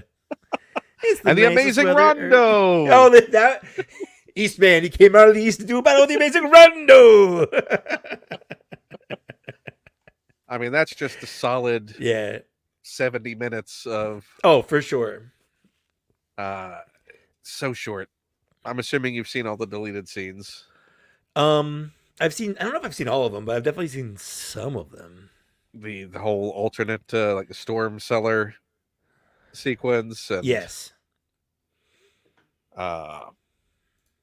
Yeah. Oh, and I just will always just think of Crow trying to tunnel to Earth, singing "It's a Long Way to Tipperary." Oh, look at that breach hole! We all die. Just even underlined it. I'm feeling a sensation altogether new to me, and frankly, I like it. Yeah. It no, that whole, as far as the amount of jokes and the fact that they all land, that is the the most solid introduction to Mystery Science Theater. Oh, for sure. If anyone, yeah. I do love Trace's Forrester scenes around it. Same. Even when they gave him a chemical burn by accident. Did they? The scene where when they come out of the theater the first time when the film's caught on fire and his arm, the lab coat is on fire. It actually burned him a bit. Oh no. Yeah. Well, what you do for art? Yeah. Have you seen them live? Have you ever seen? I've never seen them live. Yeah, I've seen riff track stuff. Like I've downloaded riff tracks audio to sync the movies. In fact, that's the only way I've seen any of the Twilight movies, was the riff tracks version of them. Same with the live action, Avatar movie. Did you say Avatar? That's how they pronounce it in the movie. Potato.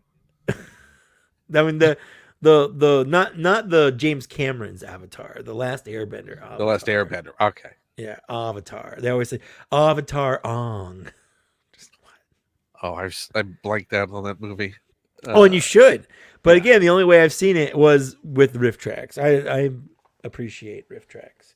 But no, I've never seen them live. You need to see them live. You know that Frank and Trace do a monthly live Mads Are Back show. Yeah, streaming. I've watched the stream sometimes. I've never been like in person. Well, we need to rectify that. We need to get you introduced to those guys. Like, I mean, big fan, huge fan. I have a TV's Frank jacket in my closet. Do you really? I do. At DragonCon one year, we piloted a talk show, a Mads talk show, hosted by Dr. Forrester, with Frank as his sidekick. And we did an evening of music and comedy acts, hosted by, and this is the first time that Trace and Frank had been in costume in 15 years?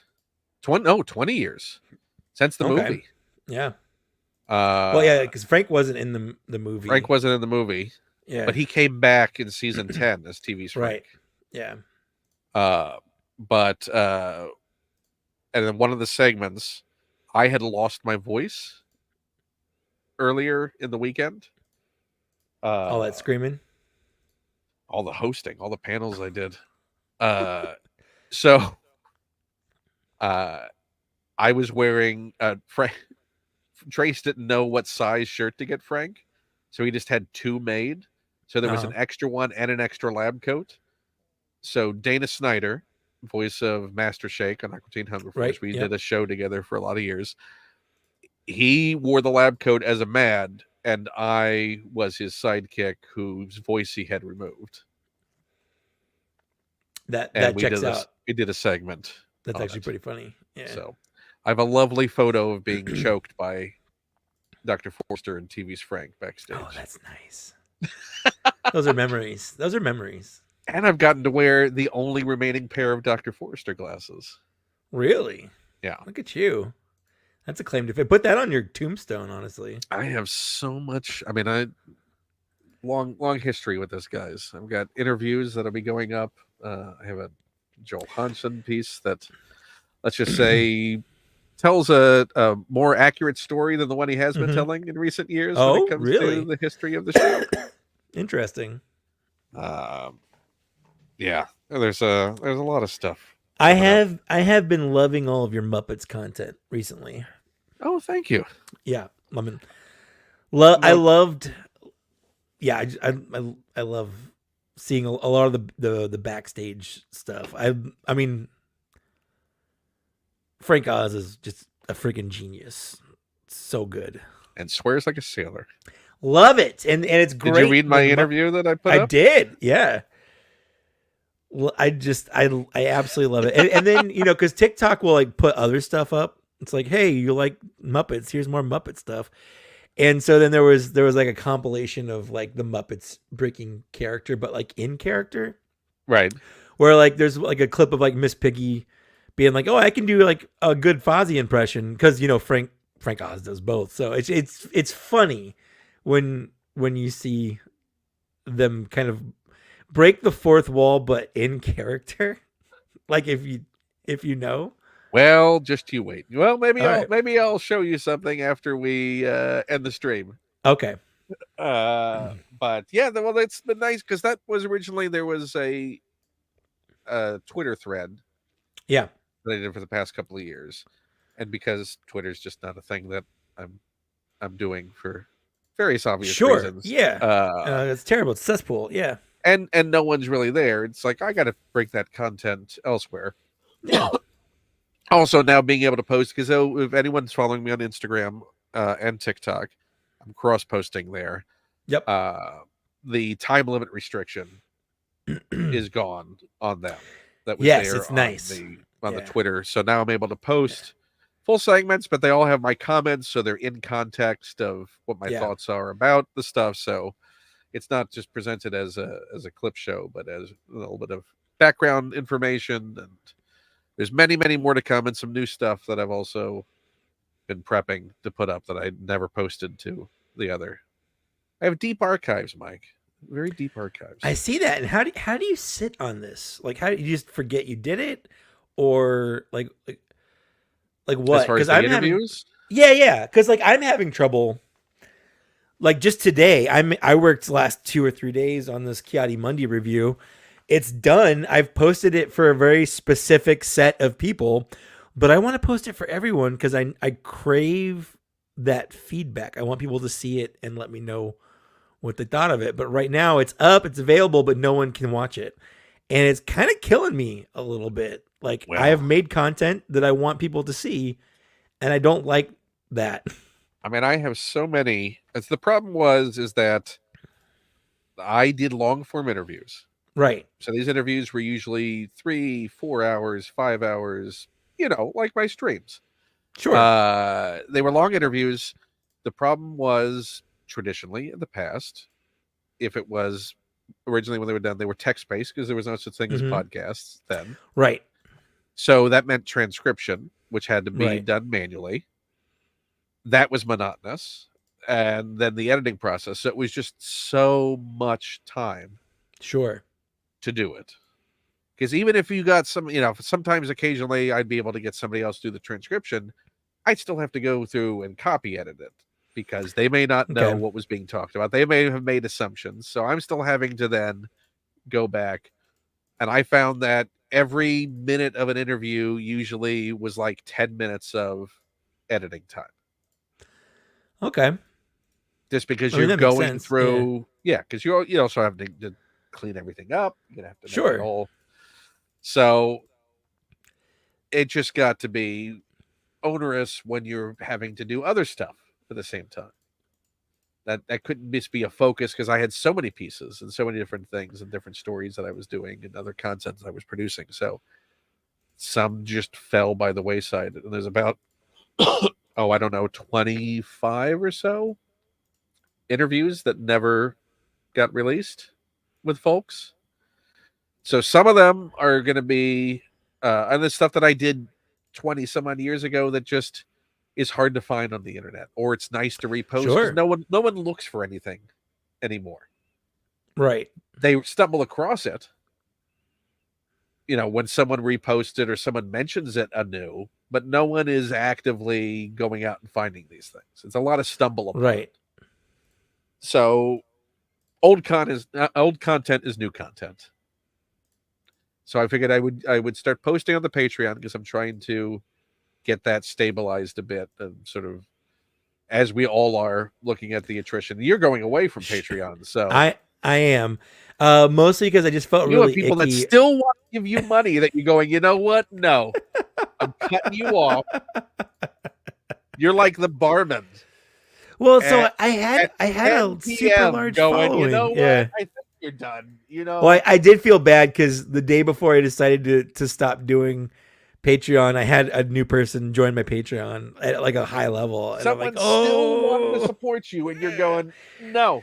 They still I don't can. want your money. No, the problem is it's like a whole other website I have to worry about, like posting on and interacting with. And but is it really? Yes, it is, because are they asking for it, or you feel that they expect it? I assume that there's some sort of expectation that they will get something out of it on top of just. But they haven't money. Voiced that.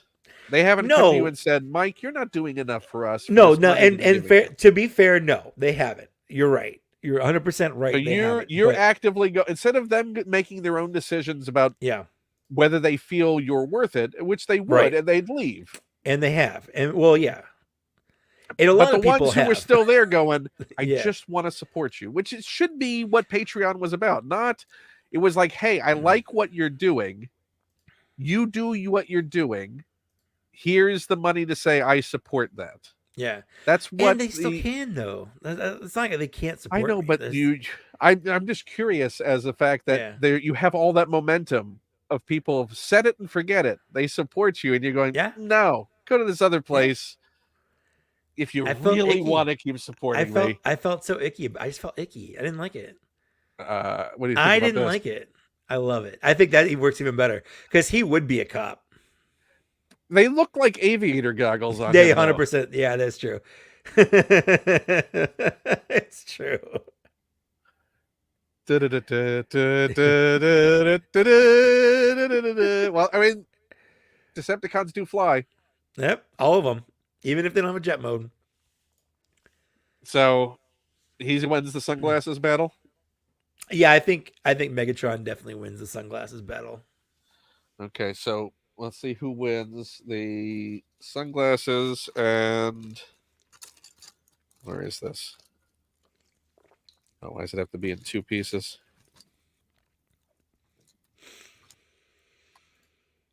Since it's Memorial Day now. I'm using 100% of the Patreon money I have saved up on Patreon, as well as my Patreon money from my podcast Patreon, and then my YouTube money I've been funneling into my Apple Wallet when I get it, and I am saving up for a 3D printer. Finally. Tired of relying on Zach? 100%. Yeah, he's a real piece of shit. Shaming people. Just that one time he was like, "Yeah, I'll print this out and send it to you," and then like, there we go. A year later, look at that hot dog. That's a Megatron that knows how to have a good time. He got that wiener from Kipli Mundi, though. Well, no, he got the bun from Kipli Mundi. That's true. He put his own wiener in.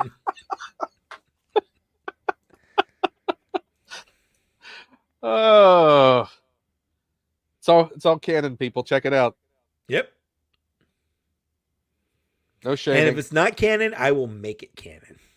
Yeah, I had a friend, a high school friend, that sent me out of the blue. The 1/12 scale.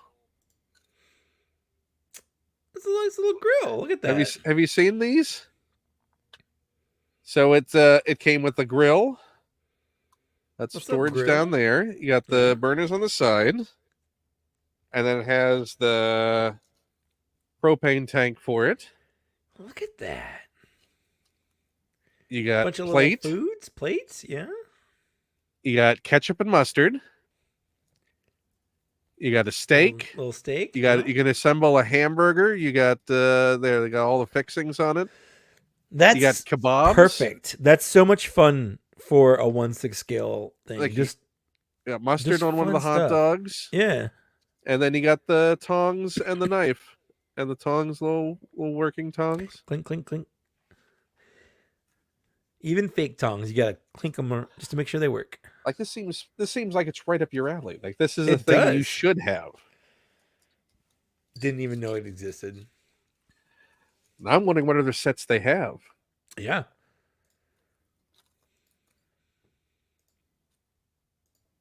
I mean, this should have been your. What is that? Like one's for 1/12 scale. Teeny something.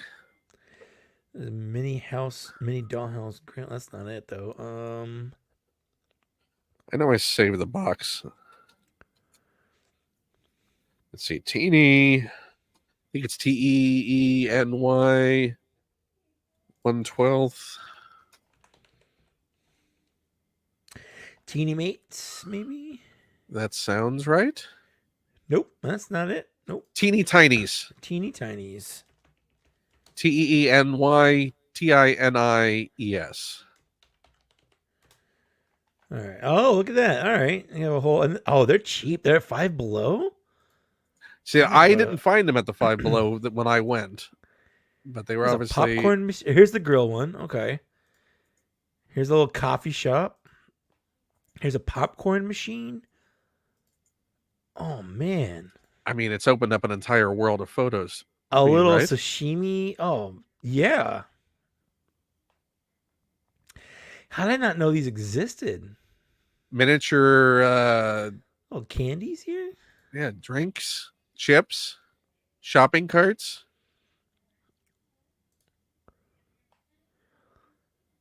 Yeah, there's like donuts here, little pastries, little refrigerator. Yeah, this opens up a whole world. To be honest, though, this is also something that I would have 100% just skimmed over. Like even if if they were at like Five Below and I was there, I would see the coloring of the package and go girl stuff and just 100% blank it out because that's how I've been programmed from like going to toy aisles and stuff or like girl stuff and just like I'm looking for the boy stuff or whatever. And I would never have even thought of being like, no, Mike, like this is for you too. Yeah. I mean, I'm trying to grow. You got a holiday party set. You see that with the gingerbread men? 100%. Like these look like fun. I mean, you're only what 7 months from Christmas. You got that Santa Claus. I gotta get started already. I gotta get started now. You got a wreath. You got a stocking. You got a little snowman. Yep. Was that a little Swiss roll? I love Swiss rolls. Look at that. You got a lot of gingerbread men.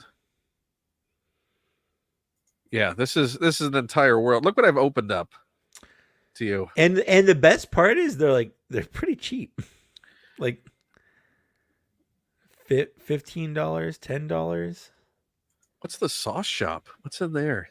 What? Oh, it's a pizza oven. It's a pizza. It's a little pizza tray and stuff. That's fun. You got the board to put it in the oven. You got a little mixing bowl. It looks like. Do your dough.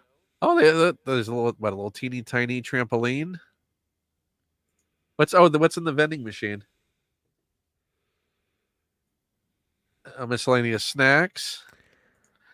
I did not see this display at Five Below. Maybe it was just mine. Five Below looks like like he got hit by a bomb. I mean, I would say we have a brand new Five Below that just opened up like down the road next to the Target I go to, and I used to go there all the time. And did you see the bed and breakfast one? Oh, you could do an entire Jedi Council breakfast bar. A continental breakfast with Kipli Mundi. But you have to stay over at his house first before you can have it, because that's how it works. Now I'm just imagining him in the Christopher Walken, the Continental sketches. Wow, Kipli. It's such a good spread. Where are you going? What? Another council meeting? What? Stay with me. I love him and John Turturro in Severance on Apple TV. I have not started watching yet. Worth it? Oh, yeah. Honestly, I don't want to over exaggerate it, but it might be my favorite like TV show. Just the concept and the story. Really? Yeah. Yeah, it's really good and really interesting. And they really nail it. Like they just do such a good job. I don't like binging things, but I put it off. So by the time we started watching it, it was all out. And I was like, yeah, we'll watch like one episode, and then we'll watch more as I go. But I ended up I couldn't stop watching it. I watched the whole thing. It had me from episode 1. Adam Scott does a great job. John Turturro, fantastic. I'm trying to remember the other people in there. I can't remember the girl's name, and she's like a famous person. But it's been so long because like season 2 is coming out, and the cliffhanger it ends on at the end of season 1 is just bonkers. Was it a 10-episode season? I think so. So it's a good, easy catch up. Easy catch up, and it will fly by. It's so good, and just like because the premise is these people go through like a procedure so that when they're at work, they only know they're at work. They don't know anything about outside of work, and then when they're at home, they don't know anything about work stuff. So they're essentially two separate people. But you're like the same person, and they call them innies and outies. But it's interesting because like from your work perspective, as soon as you leave, you're coming right back in because you don't have the concept or knowledge of anything outside those doors. Like it switches over to your outside, and the boundaries start breaking down. Yeah, it's it's so the way they play with it is so good. Like there's like you start through the eyes of a new hire, and she's trying to escape. She's going through. She's like, I don't like this, and she goes to the door. And as soon as she goes to the door, she's back inside. She's like, why am I back inside? It's so like the way it's shot and done. It's just so good. It's like a little cult like inside there because like you have your own like corporate bullshit world with like jargons and your stupid waffle parties, and like no one knows what work they're doing. They're just doing work kind of thing. It's a good commentary. It's a good story. It's a little like Twilight Zone-y or Outer Limits-y, where like they're playing with concepts or like Black Mirror-y, I guess. But not as depressing as Black Mirror. No, not as actually, maybe a little bit. That's because you were also you know that corporate world, so. Oh, it's true. Yeah. You know the trauma. Oh yeah. Oh, so by the way, what's your favorite? That one, or that one? I mean, the only thing different is the helmet. I know. But which one? I mean, I like the Phase 2 helmet better than the Phase 1 helmet.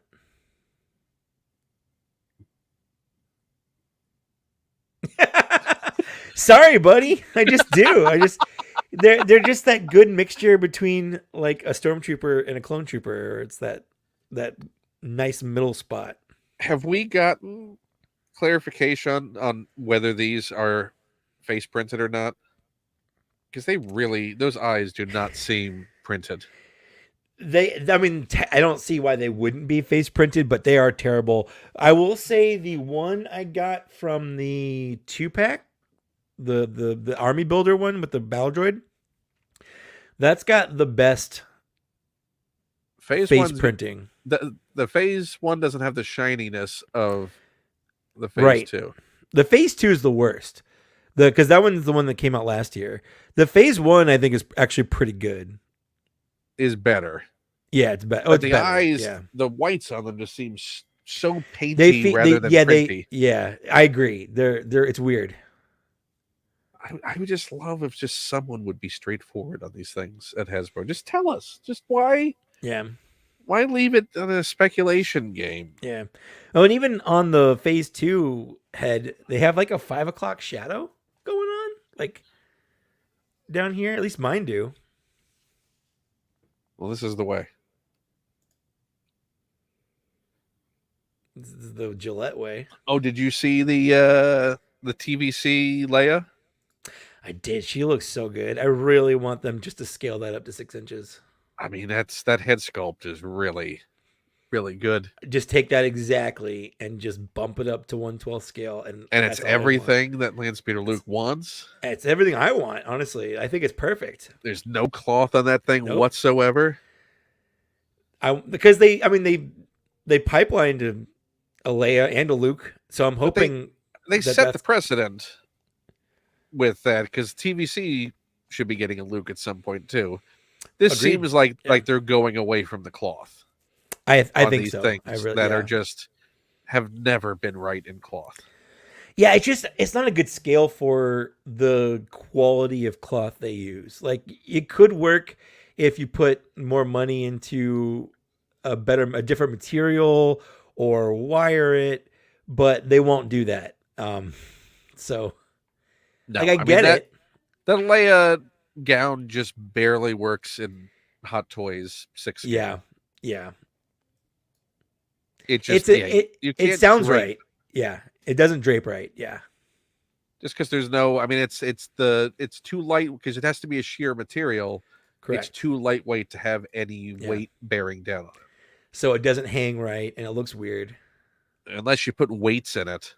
Right. Which in that case, that's why you could wire it, which sort of simulates the weight, because you can sort of pose it to an extent. But that's the problem, is if you're just wiring like cuffs, right, and the hem, you don't have it hanging on the arms. Like, it doesn't have the weight of a drape off of, like, that's the way it sits on top of the arms. That's where you need like, the weight to pull it down. Yeah. Which you won't get. No. I mean, this is a whole dissertation I'm sure Frederick could do. And they do. Well, so the problem is, like, let's say they released an all new Qui-Gon Jinn. And they're like, we're going to do a molded rubber robe on it. They would have to figure out a way to be able to, like, swap out the arms. Because just like on the old Power of the Force ones, like, you could take off the robe, but the arms are still going to look like they're wearing the robe. And I think they did. I think which they have done. Diamond Select did that with the. But Marvel Legends, Marvel Legends has done it with the lab. That's true. Coats. That's true. They have done that with lab coats. You're right. I didn't think about that. Because the Mr. Fantastic had that swappable arms, and the ability to take off that lab coat. They would have to do that with as with anything. They could do it if they wanted to. Yep. It's possible. The precedent has been set. Yep. They can charge their deluxe prices to their heart's content, like they love. I would pay for it. If I have no problem paying more money for a Black Series figure if I feel like it comes with enough to justify it. So they'd have to put the Qui-Gon in that Droideka box. Yeah. Yes. So it's so big. I knew it was big, but I didn't really know it was big. You know, it's one of those things you don't really fully comprehend until you see it in person. But, like, you know, so right now a typical Black Series costs $25. If they bumped it up to $30, but they could put for a deluxe Qui-Gon. Yeah, but they could put a little bit more in there. You give us that alternate arms and robe instead of a soft goods robe. You give us alternate hands. You give us 2 lightsabers, one fully formed out of one complete piece of plastic, and then just the hilt. And those arms would all be reused. The robe, would you be able to reuse those against through all the Jedis? Yeah. And same with the hands. Like, everyone's hands are basically the same. Unless they're an alien. Like, you're not going to be able to tell the difference between Qui-Gon hands and Obi-Wan hands. But also, they should not have released. Yeah. You're telling me that you are doing this deluxe 3-pack. Yeah. And you couldn't just throw the other Obi-Wan hand in there? Oh yeah, the little tooth. I'm poking your eyes out. You couldn't do that. Like, it's friggin' Obi-Wan. You couldn't put that in there. No, they blow their budget on robes. I love if that was a discussion. But sir, we want to get that robes hand in there. But we're doing the robes. We're doing the robes. We can do the robes or the pointy hand. That's one or the other. The robes are more important. They have to take them off. And Kipli Mundi's like, oh yeah? Really? Yeah. They're taking them off? I got a pointy hand. I do have a picture I took of I put Figure and Dan's hands on Kipli Mundi where he's like this. That was So what do you think will be the next Jedi we get? I mean, outside of the Acolyte? Yeah. No, as far as prequels, Jedi Council. Ooh, I know they're re-releasing Plo Koon, so I don't think we'll get a new one. I wouldn't mind like an Adigalia or a Stas Ali, and to me they're the same person. Like, they look the same. Wow. I can't tell the difference. And I know. Wow. I know. I am going full on mask off, alien, xenophobic, racist right here. Wow. But if you gave me a picture of Stas Ali and Adigalia, I could not tell you which one is which. I know what they look like, but I don't know which one is which. Oh my God. They might as well be twins. Want to bring Depa Billaba in this too? Sure. Let's bring in fake Mace Windu from the end of Phantom Menace. Where they were like, well, we can't get Samuel L. Jackson in this shot. You mean face window? Yeah, let's just get a bald black guy. Anyone will work. Maybe that was his decoy. Maybe like Padme, maybe he also has decoys. You don't know who's out to get him. Well, and does it go by the naming thing where he's got Moray and Couture? Well, it's Face and Mace and that's Trace. Trace. And they all just sort of look like Mace. Yeah. Yeah, that makes sense. I don't think we'll ever get a Yoro for. I mean, I want to. I think if they did give us a Jedi Council, it'd probably be something from episode 2 or episode 3. So we probably won't get. I would love to get a Yaddle, but I don't think we will. But you would think that a Barriss Offee would be in the offing. I think Luminara, Unduli, and Barriss Offee, especially after Tales of the Empire. Can you imagine how nuts it would drive Luke if they did cloth on Luminara Unduli? Just a bunch of cloth. Oh, cloth. She's like a mummy. Just cloth head. Cloth everything. Going, no. No! Just... He literally turns into episode 3 Darth Vader. No! He seems like he's very zen about the Palpatine. He is. I think in some cases... I think there's times it makes sense to do soft goods. And I think Palpatine's one of those. And it seems like, based on the pictures we've seen, like, it doesn't look bad. Like, they've got the form fitting around the hands and stuff. I don't know. Yeah, it seems like they do some nice seam work with the on the front of it. It looks pretty authentic to how it's supposed to look. Yeah. So I definitely think he's still going to replace it. We know he's going to. Oh, he's 100% going to, and I think that's another reason why he's okay with it, because he knows he can just fix it. I'll just fix make it right.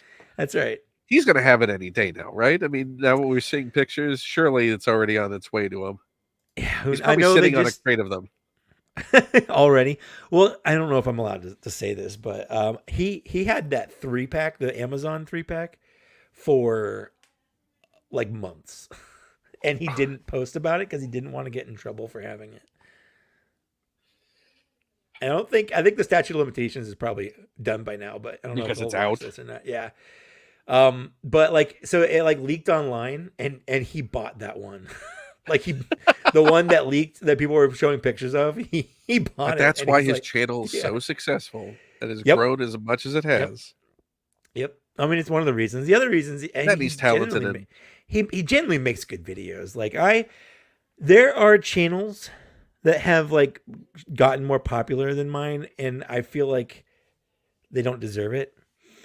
And I don't name names. It's okay. I'm not going to name names because I don't want to start beefs. It's Dan. It's not Dan. From the moment I found their channel, he always had more subscribers than me, and I sent him a message one day randomly. I was like, one day, and this is back when he had like 4,000 subs on Toy Galaxy, and I was at like 1,200 or 1,300 at the time, and he had subscribed to me after I started like liking his stuff. I don't know, but I sent him a message, but like, one day I'm going to catch up to you guys, and then we can get married, and I'll be Mike Galaxy, and I'll write that name all over my notebooks. And apparently he saved that comment because he thought it was really funny, but and it drove him on. and then next thing I know, he was like 10,000, 20,000, 80,000, 100,000. And I'm like, okay, I'm not going to catch up. But the commitment came from what you said. That's what it is. You made drove him. them to success. You could say it. You made him. You made. I did. It was my fault. It was my. I'm the reason. Yeah. What it is. That's right. Well, Greg calls me. Greg calls me Patreon #1 because apparently I was. I guess I don't know. Oh, just emotionally. You were emotional. Yeah, I'm #1 on the list. Like every video they make, I see you right at the top. Yeah, out at the top. It's just one of those things where, hey, if you ever want to be friends with someone more famous than you, just hound them. Yeah. Ever seen the movie Misery? That's right. You just kidnap him, chain him to a bed. What do you think you're doing, Mr. Dan? You ever heard of hobbling? Oh, I think you're going to make that video. No, there are other, and I will not name names, but there are other videos where like they've gotten views and subs by like essentially buying them to kind of get kickstarted into the algorithm. I heard you make your comment. All right. You weren't subtle about saying your criticism when you said that. I don't know what you're talking about. I don't know what I'm talking about either. I don't know what you're talking about. I do not want beef with another creator. I don't care if anyone else is bigger than me or smaller than me. Like, I was super happy when Luke passed me in subscribers.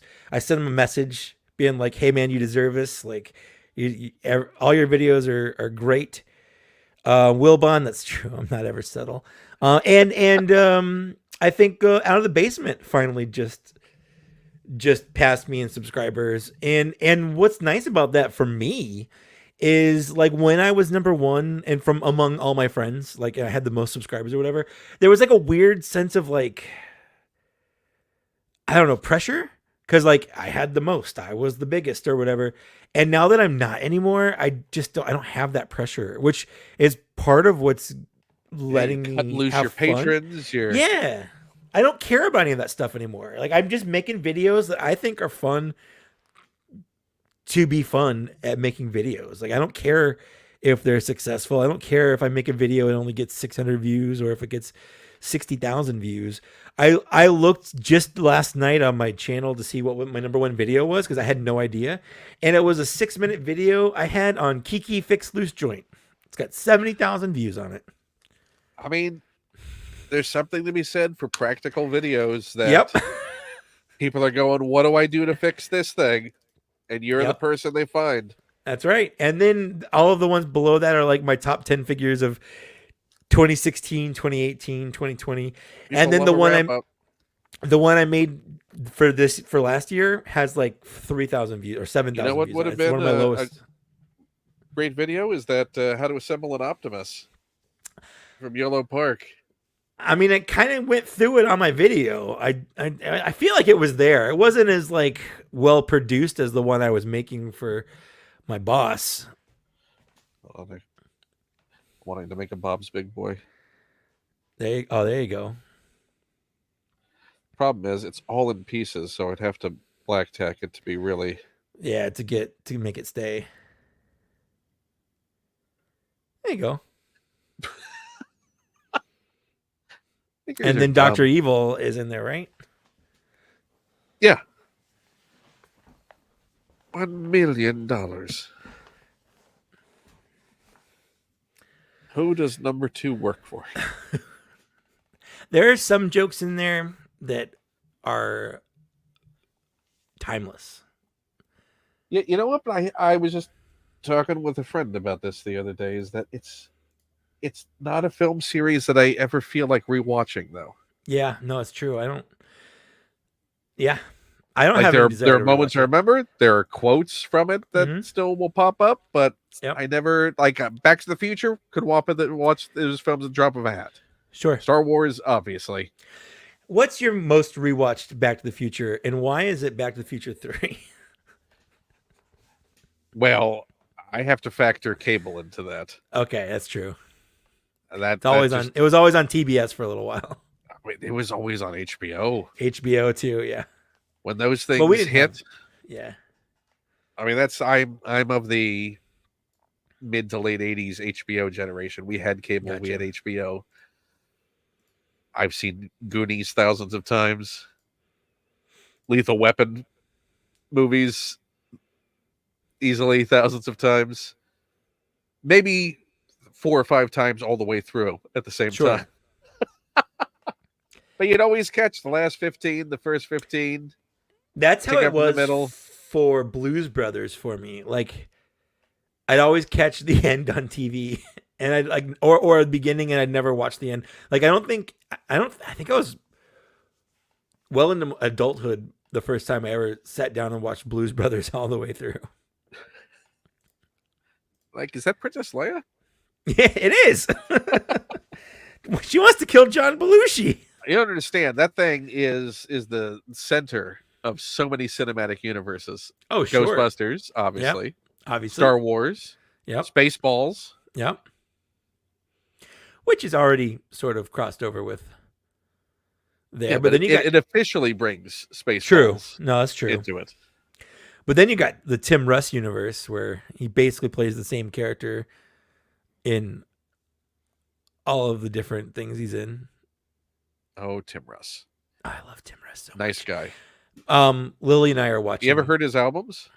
No. You know Tim Russ had albums? I didn't know that he had albums. Oh, yeah. Yeah. Lily and I are watching Voyager right now. And like we will just randomly be like, censors. He sent me his albums. I interviewed him. Did he really? When did I interview I'm sure him? you did. I'm like, oh, geez. Let me see. When I was interviewing a lot of those Voyager. I have a Robert Picardo interview that never got published. He seems like I follow him on social media. He is a joy. If I ever did any kind of like famous like franchise cruise, it would be a Star Trek cruise over anything, because it just seems like all the cool people show up there and they're just fun. All of the Trek actors that I've talked to, I've interviewed Armin Shimmerman. Okay. I mean, he seems like a fun guy. I listen. Really nice guy. I listened to your Renee Aubergenois. Yeah, really nice guy. Yeah, was lovely. Andrew Robinson, who played Garrick. Yep. Great conversation. Let me look up who I talked to. I think I've done about 400 interviews. That's a lot. With all kinds of different people. Let's see. Where is my... What other videos do you have coming up besides Kipli Mundi while I'm looking this up? Well, that's the only one I've made. Are you all caught up? Yeah. Oh, well, I've got... I haven't done a Droideka. video. I just got the Droideka, so I haven't done that. And I haven't done just the regular Phase 1 Clone Trooper release. But that one isn't going to be a long one. That's just going to be like, here's the Phase 1 Clone Trooper. It looks a lot like the Phase 2 Clone Trooper kind of thing. But I also thought about, because I haven't done an actual just straight up review of it, and I thought about just getting into the nitty gritty and going over like the timeline of Clone Troopers, starting from like the 2013 mold and just going through every Clone Trooper that was different, kind of thing. But I had a really busy week at work, so I didn't have any time to spend. I was even working after hours because I was working on a project. Yeah, I got a webinar on Wednesday that's just super boring. Like, the word is boring.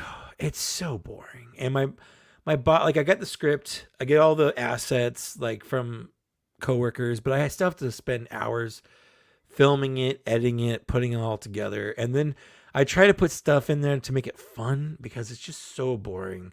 And I did this thing where, like, one of the assets they gave me was, because it's all e-commerce webinar stuff, and one of the webinar, or like the websites, the e-commerce stores they chose was like a makeup thing, and it was this girl like doing one of those cold rub things on her face, and I had to slow it down to make it fit the length of the clip. So she's going slow down her face like this, and I'm like, that's Careless Whisper right there. So I put Careless Whisper in there, and I put some like artifacty stuff over there, and my boss saw it, and he's like, that's hilarious. Take it out. Also, we're not going to be using that Optimus Prime video that you did. No, yeah, also that. Whatever. They pay me. That's all I care about. Let's see. Who do I have? I'm just looking at this list of ones that have never run. Okay. Now, there's that Joel Hodgson. Who's that? Yeah, exactly. Who's that? Joel Hodgson. The guy from the thing. I'll be honest, I'm more of a Mike Nelson guy. Like, I know Joel was first, I know it's his thing, but like when I started watching Mike is solid when it comes to delivery. I just felt like Joel was too dry. He was like too dry a little bit, or maybe not dry. The energy level is different. He had like a surfer kind of stoner energy a little bit. Yeah, but also, it was also a perfect storm of, sure, by the time he got to Mike, the writing team was solidified. Yes, they had figured out the format. They knew how to do it right. They knew how to, with the amount of jokes, the pacing, all of that was firing on all cylinders. Yeah, with Mike, but also Mike just has a higher energy. He does, as most Mikes Stephen do. Root interview that never ran. Root. There's the Robert Picardo. Now, some of these, like the Rene Aubergenois, I'm looking at doing the audio, doing them as an audio release on the Patreon. So one I'm just about done is that Patrick Warburton, which is going to be audio. Who else is there? Jeffrey Combs. I did a massive interview with Jeffrey Combs. Classic. Never ran. Classic, man. Who else is in there? Matt Berry. I did one of my first talks with Matt. With Matt Berry? Uh-huh. Oh, man. Does he use his real voice, or does he use his, like, Matt Berry voice? He uses his real voice. Yeah, all right. Hello, Ken. There's Billy West, Bruce Timm, classic. Dave Thomas. Bruce Timm was part of my sexual awakening, and his drawings were. You said what you said. Not first. him, not him, but like his artwork. Nope. I don't. You're right. All right. Embrace it. Accept it. It's Freudian okay. sleep. If you ever. Again. Yep. It's true. Wilmot nailed it. evergreen. And you know what? It's okay. Clip it. It's part of canon now. It goes on the Wikipedia. I'm trying to look at what the oh gosh, there's All I'm saying is Batman the animated series, like the way he drew like Catwoman and Poison Ivy and stuff, just that was when I was like, yep, I do like girls. well, I'm going to be putting up because that Henson documentary drops at the end of this week. Yes, it does. I'm going to be putting all my interviews with the Muppeteers up. So my Dave Goles piece that I did years ago, Jerry Nelson, Karen Prell. Yeah, those are all going to be going up. So much. Get that synergy. Love that synergy. Love that synergy. Yeah. Oh, I'm looking at the list of people. It's ridiculous. A lot of Trek people. Including talks with Ira Stephen Bear, if you want to learn more about Deep Space Nine. Yeah. There's my Harold Ramis piece. So yes, there's a lot of stuff. So I'm going to be putting all that on the Patreon bit by bit. Patrons would help, though. That helps. You could join. You could join Ken's Patreon. I hope people do. That'd be nice. They get access at even at the dollar level. They get access to everything. I was going to ask what levels do you need to be for certain things? That's it. Just $1? Just $1, and they get access to all of the exclusives. So wow. There's a whole bunch of stuff. There's podcasts up there that got released. There's some John Hodgman pieces where we're just talking about you. That guy wants to meet me. You know what? He wants to encounter you. He doesn't necessarily need to. He doesn't want to meet me. No. He just, he just needs the Mike Kaess experience. He just wants to make it awkward for you. Oh, there's that's all I want. There's my big, massive interview with Jonathan Frakes. Oh. He seems like just a lovely guy. He is. Just a lot of energy. I had a drink and a walk back to the hotel with him in one of the foggiest nights you can remember in Pensacola, Florida, 2019. I was walking back to the hotel with him and Steven Weber. Okay. And Kirk Thatcher. Okay. And I think that was also Mick Garris. And we all walked back to the hotel. And that was a nice... I'm assuming. From a restaurant. Mm. It was one of the most surreal moments. You can imagine just walking in a foggy night, nice and atmospheric, with folks whose work you admired for many, many years. With and of course, I'm talking about wings. Of course you. Wait, the food or the show? The both, right? Okay. No, I'm kidding. Wings are garbage. So the show. Yeah. The show on the long-running show on USA. Listen, please, the show that launched Tony Shalhoub. It's true. No, it's true. Yeah. Before Monk, we had wings. People need to appreciate wings. No. Yep. And you know what? I feel crossover. And I feel like once he hit Marvelous Mrs. Maisel, just like that's peak Tony Shalhoub right there. Yeah. Well, I mean, he's fully solidified. He's the full Shalhoub. Yeah, he's the full Shalhoub. He's matured. He's like a fine wine. He's now in his heartiest, fullest flavor. You got to Shalhoub the conversation. Yeah. It's not an orgy without some Shalhoub. I had to help him get his AirPods working. Oh. Because I was producer at the start of it to help launch it for Kevin Pollak's Mrs. Maisel podcast. Yeah. So I had to coordinate and get all the recordings done for it. We were on Zoom. So imagine talking Tony Shalhoub through tech support. Through connecting his AirPods to his computer. Yeah, let's get this. Let's check this. Let's see if this is. No, we can do this. We can. That was a lot of surreal moments in my life, Mike. Yeah, I can tell. I've never watched the last 2 episodes of that show because I don't want it to end. Really? Yeah. Like I don't know. Like I've watched the whole show, love it, but I just have a hard time because it was airing weekly or whatever, and I just stopped watching. I don't know. I just don't want to know how it ends. What are you holding on to them for? I don't know. I just don't want it to be over. Are you afraid you're going to find out they're all in the afterlife at the end? They were in purgatory the whole time. John Locke pops in with why are they all Sully in this church? Why are they in a church? Period. Why? What a waste of time that show was. Listen, I won't knock anyone who loved it, but nope. What a long trip for nothing.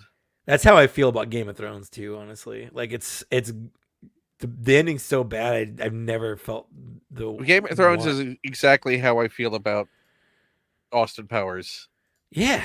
Okay. Yeah, you watched it, and you don't ever want to watch it. I had some moments that were really great and peak television, but I have no desire to rewatch it. Although I watched the first.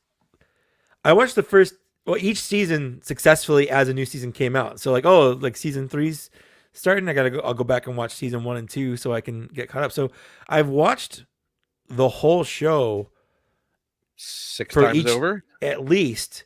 Or at least the number of seasons it is all the way up to season 8. I only watched season 8 once, and that was it. But I watched season 7 twice. I watched season 6 3 times. I watched season 4 4 times. Season 8 was such a buzzkill. Yeah. It was really, boy, that just. And I was on the side where when people started kind of poo pooing it, I was like, no, you guys are being too harsh on it. It's gonna be great. It's fine. Sometimes soldiers can sing a song. That's right. Sometimes that they just forget about the pirates that can shoot the dragon. It's okay.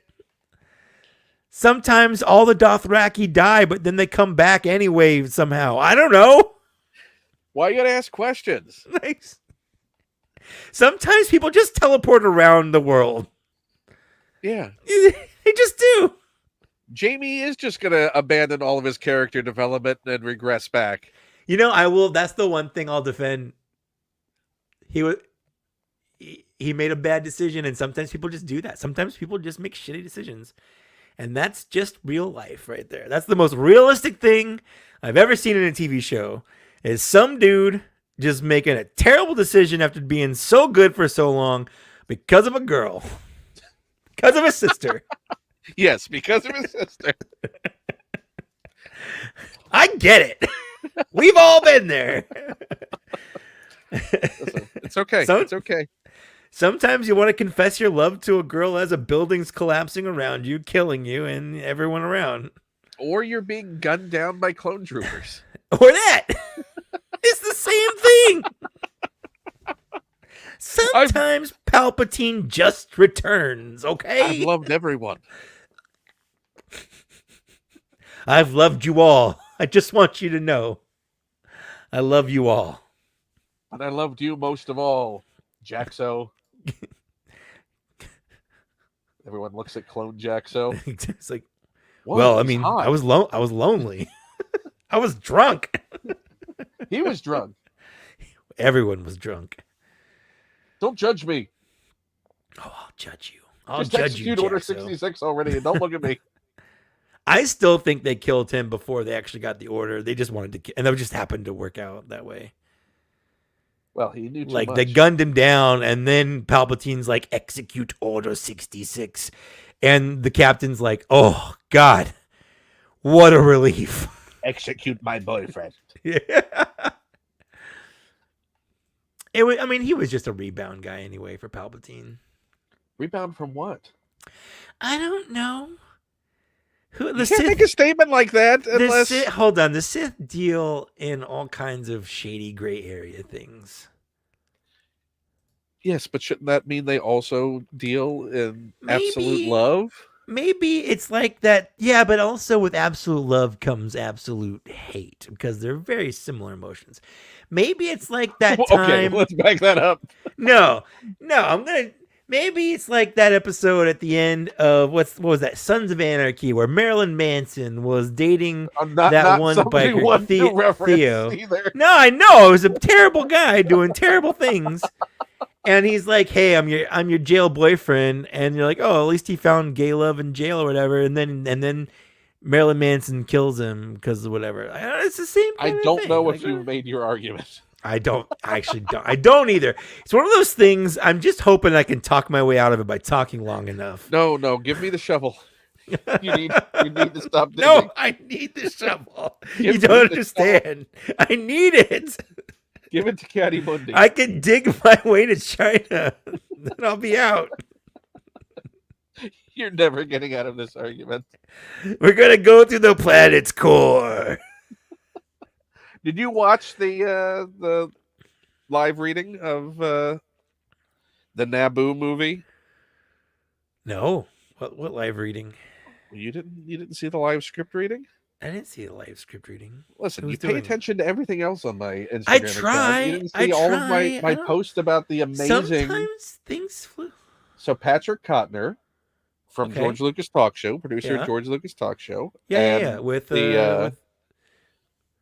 retired filmmaker George Lucas. Yeah, he's the guy that made a movie one time.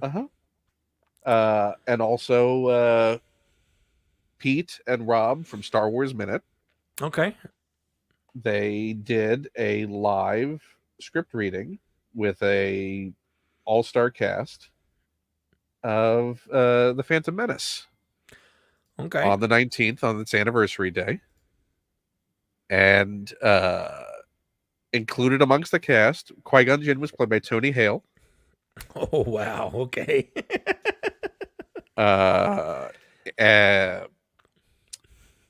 Palpatine was played by Diane Lee Inosanto. Oh, okay. But the big sort of linchpin casting, playing young Anakin Skywalker, Haley Joel Osment. Oh my goodness. That's amazing. But like adult Haley Joel Osment, obviously. I mean, he is an adult now, yes. Yeah, although he still has the face of a small child. But the fact that he originally auditioned, yes, and did not get the role. Yeah, it's like years of finally coming around, and how it's one of those things where nothing ever goes away. Yeah. Guess what? You finally got your wish. Let me see. You may still be in luck because you really need to see this. I didn't even know it was a thing. Sometimes I just skip through things. So here's your luck, but only if you accept it. And I recommend it. Is if you go, you have, I think, an hour and a half to still buy your ticket and watch it. To get access to it. It's naboomovie.com.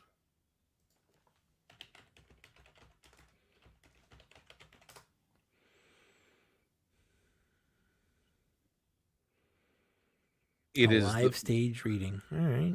Look at that cast. Tawny Newsome, you're fan of man, Deck, Eric right? Bauza, yeah. Oh, Eric Bauza does Jar Jar Binks. Oh, that's so good. As Daffy Duck. Oh, so funny.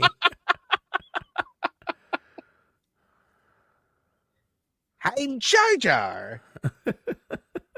Yeah, who was Tawny? Was Tawny Newsome Padme or? Tawny was Padme. Lorraine Newman was Shmi Skywalker. Of course. Who's Bobby Winhan? Bobby was Darth Maul and Yoda. Perfect. Bobby also decided to get full Darth Maul makeup that he paid for it. Classic Bobby. You have to see what they did with the Nemoidians. Mark McConville and Matt Gorley. I don't know if you're familiar with Conan O'Brien's podcast or Super Ego. That's McConville. McGorley's on Conan's podcast. And Hal Lublin, friend of mine, he is in it. They made a really funny, good, acceptable choice for the Nemoidians. All right, that's good because they weren't even questionable, honestly. Even in 1999, I was like, this doesn't feel right. The fact that happened in the first minute and a half of the movie. made it really, really hard the rest of that evening to listen. Silas Carson, what were you thinking? Well, George Lucas, what were you thinking? I was making it for kids. Yeah, you were. I was making it for kids, so it's making it for kids. Like, kids like funny laughs. Kids like racial stereotypes. I was making it for kids. Yes, kids love racial stereotypes. Wasn't for adults. Back off, man. I'm a filmmaker. Yes. It was just such a weird choice. It certainly was a choice to make. That someone choice. Yep. I made choices. Sometimes it's God setting the scene. I was able to do that because I was independent.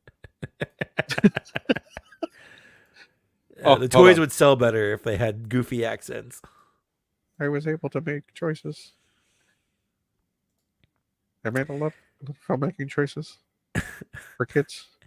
It's weird that there hasn't been like a bigger blowback Papa Nemoida. The fact that this Baron Papanoida is a great sculpt. It's fantastic. I'm shocked and disappointed that Luke hasn't made like a Baron Papanoida. Like, he's done so many great customs, either himself or commissioning the sculpts in that. Where's Baron Papanoida? Justice for Baron Papanoida. I wonder if you could take the head from the Stormtrooper one. That thing is garbage. That thing is absolute garbage. It's pretty bad. That was embarrassing how bad that George Lucas sculpt is. The fact that you had a better sculpt on this Baron Papanoida figure 15 years ago. Yeah, it was pretty bad for sure. Even the pilot George Lucas or George Sokol or whatever the heck they called it. George Sokol looked better than that thing. Like, I can't believe they put that out. I can't believe anyone looked at it and went, yeah, that's going to be our big George Lucas figure. But all three of them were it's weird that they didn't get any of them right. Like, the Favreau doesn't look good. No, the Dave Favreau is Filoni probably the best of them. It is the best, yeah. I feel like because they already had kind of the Favreau from the Happy Hogan. That maybe that was a starter point for them. Something, and it's not the same sculpt, but at least it was a starting point. But that Filoni is embarrassing. It's not great. Too. No, it's not great. Yeah. Like, I don't even think it's a good sculpt. Like, some of the stuff is just paint issues. Yeah. I don't know. I may ask. That may be a good question for Frederick. Is like, hey, what could you do with the Lucas sculpt? Let's just ask Dave Filoni. I'll message him right now. He's with me. We're in Cannes right now. I accepted David the Filoni. I accepted the Palme d'Or for children. It's a lifetime achievement, which means that they didn't want to give it to me for any of my films. Nope. Your films weren't good enough to win any awards, so they just gave one directly to you. Just a body of work for, I guess, because I'm nearing death. It's just like a kind of a slap in the face. Very disappointed in this. Well, let's be honest. They would do this to the children.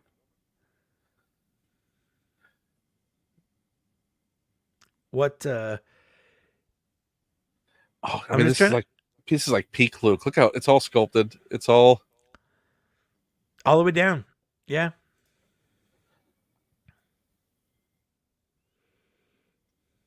But that whole Lucas family pack, we need all of them. We need a Katie Lucas, Jet Lucas, Amanda. Mm-hmm. Let's just bring fun back to the line. Can we bring fun back? We brought sexy back. We got Kipli Mundi. Can we bring fun back? So the fun's got to start with the sexy, and then it rolls into the fun. So I feel like we're on our way. I feel like the Black Series ebbs and flows. It gets better and worse. So what character is on the top of your where is it list? We're in an uptick. Lobot. Where's Lobot? Do you think we're not going to see a Lobot until we swing around to the anniversary for Empire again? It wouldn't surprise me, to be honest with you. It really wouldn't surprise me if we don't see Considering how many Lobot years until they play it out. 20 well no 2030 would be the 50-year anniversary. That's no 2026. What? No, not 2020. Next year It would was be the 1980. 45th. Next year would be the 45th. It'll be 45th. They're not going to do anything for 45 years. They'll do something for 50 years. They'll do a 50-year anniversary for A New Hope in 27. They can't. They're not going to pass up the 45th anniversary. They always go Yes, fives. they will. They're gonna do something. It's No, not going to be a because Lobot though. No. It's not going to be the Lobot. That's the thing. They'll do something for the 45th. And everyone's going to go, "Oh, you're doing Lobot, right?" No, they're going to do something big for the 50s. Assuming Hasbro is still a company, here's why assuming America is still a country. Here's what I'm thinking. I'm thinking we'll get a redone IG-88. I really hope so. Because we still don't know if they're actually going to tweak anything. Hey, it's Lance Peter Luke. We have been talking about you incessantly. We're obsessed. I don't know when you joined, but we're both waiting to know when you're going to tackle. Where's your Papa Noida? Where's your Papa Noida? Also, we commented, look at all that sculpted cloth. Look how well that hangs.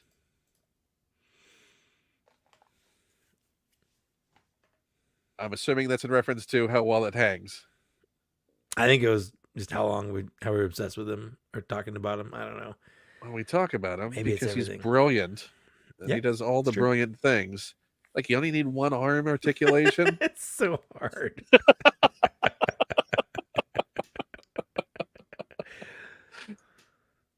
Just preserve that. Yep. My favorite Boba Fett quote. Yep. So, yeah, we were, I'm assuming that Luke hasn't done a video yet for Kipli Mundi, right? So you're going to beat his video out? No, I thought he did. Did he not? Did you do a Kipli Mundi, Luke? I could have sworn he did. Everything just blurs together. I'm talking about everyone's videos, not just yours. Because I remember I know he did one. Okay, he totally did one. Yeah. Okay, yeah. I know you just did the collection video. Okay, I did watch your Kipli because it was the worth the wait. Yep, he did it 10 whole days ago. Oh, so he found it at GameStop. That's right. So, Luke, you can chime in on this. We're trying to figure out when we're going to get Empire Strikes Back figures. I think the 45th anniversary, they'll do something. Mike seems to think that 45's nothing, and they'll go 50th. Because next year, you have that anniversary. You have Force Awakens. Yeah, I think they'll so probably focus more on... I think they'll probably focus more on sequel trilogy than... Well, they have to do that just for the build up to the new Rey movie. I mean, that's the only opportunity anniversary wise they're going to have any way to get figures out. Yep. But 90% of those figures are hurting. It kind of sucks knowing that we won't the best time we'll ever get new figures is if there's some sort of reason to get them, like a new release of a movie or an anniversary. Like, we won't just get them to get them. You know? I thought we were going to get something more for this whole clone beat, this whole prequels beat thing. I feel like we've gotten a pretty good amount. Because, why do we have no Padme? Like, we got a Padme. No Phantom Menace Padme. No, we didn't get a... we did get a Phantom Menace. You know which one I mean. You know exactly which one I mean. I know. But the thing is... Look, you don't even have to worry about articulation on this thing. It's basically applause could have put this out. We got one. We just didn't get the one you wanted. That's it. And this is one of the few times that both the TVC and Black Series can be disappointed because they still haven't gotten that either. Yeah. Although they did get their Leia first. I mean, this is the destroyer droid I've always wanted, to be honest. So what was the other comparison? What was the other company that's put one out? For what? Was it SH Figure Arts or Mafex who also put out a Droideka? Or was it a model kit? I don't even know. Was there? There was a 6-inch scaled Power of the Jedi one from Hasbro back in like 2001 or something. But I don't think anyone's done. I thought I saw someone was comparing it. Was doing I think they were comparing it to the original one from like 20 years ago. Yeah, it's the 6-inch mega action Droideka destroyer scale. And there's someone on, I forget whose. I think it was Luke's review of it. It was someone's video of it where they're like, "Yep, it's just the same as that one. Like, it's not different. It's the same." I'm like, there's no way it's the same. Like, that's ridiculous. That's a ridiculous statement to think that Hasbro somehow still had a mold for a 20-year-old figure and that they just reused it for today. Like, that's just bonkers. I mean, they always claim that they do. They don't. There's no way they still have a mold for something that old. Even all the figures we're getting, like the redos of like the Indiana Jones, are just scans of figures that people had because they don't have those molds anymore. Like, they don't save them; they get lost or what's sold. weird? They still had those molds though in the mid '90s because they did an anniversary re-release of those original figures, and they were clearly from the original molds. Yeah, no, that's true. I did a little short comparing those two things, and they are so sharp. They look exactly like the original figures. Yeah, that's true. They did. So I don't know if they made those and then just shattered those molds and said never again. No one never else again. Make them. They took their ball and went home. I also like that I'm speaking of the 90s. Like, they just did it, and that's 30 years ago. 30 years ago. And then that time, though, was further away from when the originals came out to when they got re-released. Like, that's almost twice as much time. Yes. They came out closer to the original figures than that re-release came out to where we are now. Yeah. Because time is because it makes me feel up. old, and it's fucked up. This is not right. No. The fact that I'm looking at this Optimus going, oh yeah, that was the recent re-release. And when was this? 15 years ago? That that was like 2006, 2007. Yeah. Even before that, 2005. Yeah. It's absolutely ridiculous. Yep. I think there's going to be, because isn't the IG-11 or 12 or whatever they're calling it with Grogu? IG-12. IG-12 that's the oldest pipeline we've had that we haven't seen yet. So that now that Kipli Mundi's out, that's the new reigning champion. Yeah, that's no, Kipli Mundi wasn't pipeline. The before this was Sidious was the oldest one that we hadn't seen, and before that it was the R5D4 with pit droids pack that they had pipeline that we hadn't seen. But they can't use that IG-88, IG-11 bolt. I don't think so. At the very least, they've got to do a new torso. Like, there's no way that they can use that. And if they're doing that, it's got to be new. Thinner limbs, and I mean, those limbs can't support that in the middle of it, right? No. I'm not going to say, if they reuse it, I'm quitting. Like, I'm not, because that's stupid. That's a ridiculous statement. But, like, I would be just so surprised. I would bet money that they wouldn't do it, because I just don't see how they could do it. It's got to be a new And we definitely don't think they should do it. Oh, 100% they shouldn't do it. I mean, Hasbro's made some dumb decisions before. Let's be honest. Like, they've done things, but that's the only one they probably definitely need, right? Yeah. I mean, that the Bosk is still fine. I wouldn't mind a new boss, but yeah, he's fine. Like he serves his He's purpose. not egregious. I will say I think of outside of IG-88, I think the Empire Strikes Back Boba Fett needs a new mold. I think the original one's pretty bad. And it's part of the second wave of the line. Right. But I think the IG-88 one's worse. So I would want them to redo that one. The Dengar's fine. Yeah. Dengar's fine. No one's putting Dengar in an action pose. Zuckuss, Forlom, all those guys are okay. It really is just the first couple that they made. So the Boba Fett, the IG-88, and I would say to a lesser extent, Bosk. And then outside of that, what do we really need? I mean, I just made a whole video on it. I can pull from Empire that really would be. I mean, we definitely need a Lobot. Yeah, I mean, but as far as that haven't been produced, if you're gonna bring out some kind of figure to celebrate the 45th that hasn't been released, it's just Lobot, right? Yeah. I mean, there's a ton of like small. We got all the Imperials characters we want. Yeah. We got Veers. I would love a new Snowtrooper. I'll say the original Snowtrooper kind of sucks. If they did a new Snowtrooper, that would be pretty cool.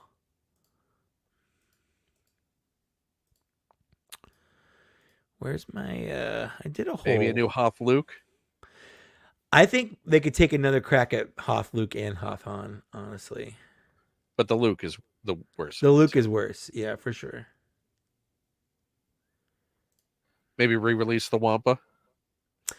I would want them to redo Wampa because the original one has that stupid gimmick where you can pull his arm off, so it has like limited articulation, and that's really the only problem with it. But it's such a big problem because it's like one arm has this great mobility to it, the other one is like, and so they just engineered it poorly. Yeah.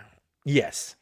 Because it just has like rotation, and that's it. That's all it does. There's no up and down. There's no out. It's just that's it. So I would want them maybe Luke didn't do anything to him. Maybe the arm was ready to fall off.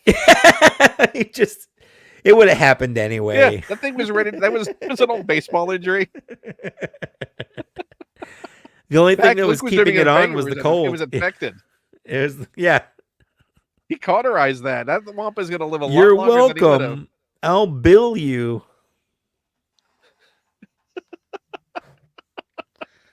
See? Made the figure better. That's right. That probe droid, maybe re-release that. Oh, they could definitely re-release the probe droid for sure. For sure. That Tauntaun. Would you be fine with a Tauntaun re-release? I would want. Yeah, I'm okay with the Tauntaun they made.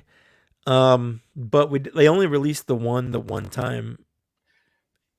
I would like them to release the Tauntaun just by itself, like a Luke's Tauntaun, because I think Luke's one of the horns was missing. But those are swappable.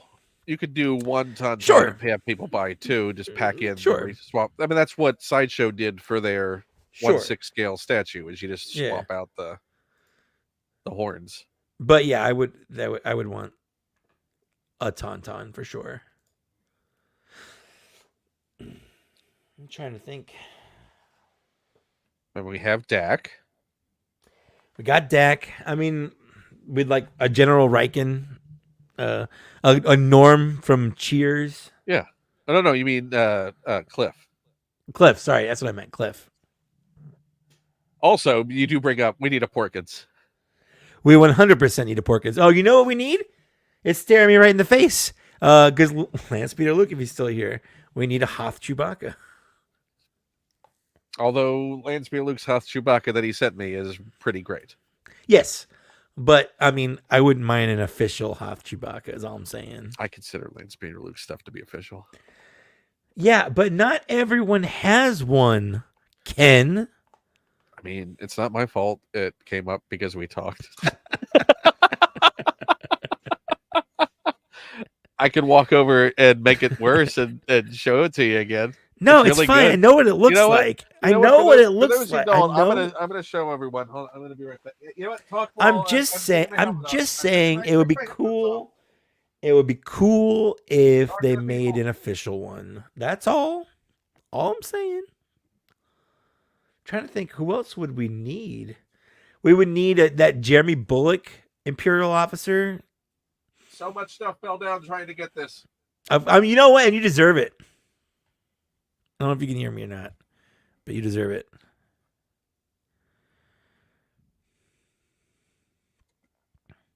It may have been a mistake trying to grab this. You deserve whatever happened to you. No, I want to show off the incredible work. I know. Yeah, sure. He did a great job. I mean, this is, I'm still very appreciative. I mean, look at the bag. Yeah, he did a great job. Although I will say, I mean, on my list that I made, Chewbacca was high up on my, well, he was on my top 10 figures I would like them to redo from the ground up. Oh, no. Well, the wind was blowing that way, so you didn't see anything. I didn't see shit. We ain't found shit.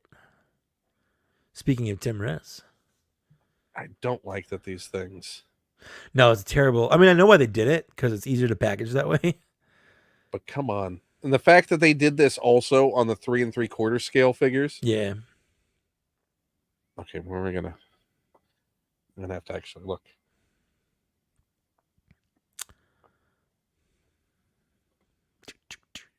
I mean, there's no Imperials. I would like a new Bespin. Like, we need a bloody Bespin Luke. We need a new Bespin Luke. The Bespin Luke we have sucks.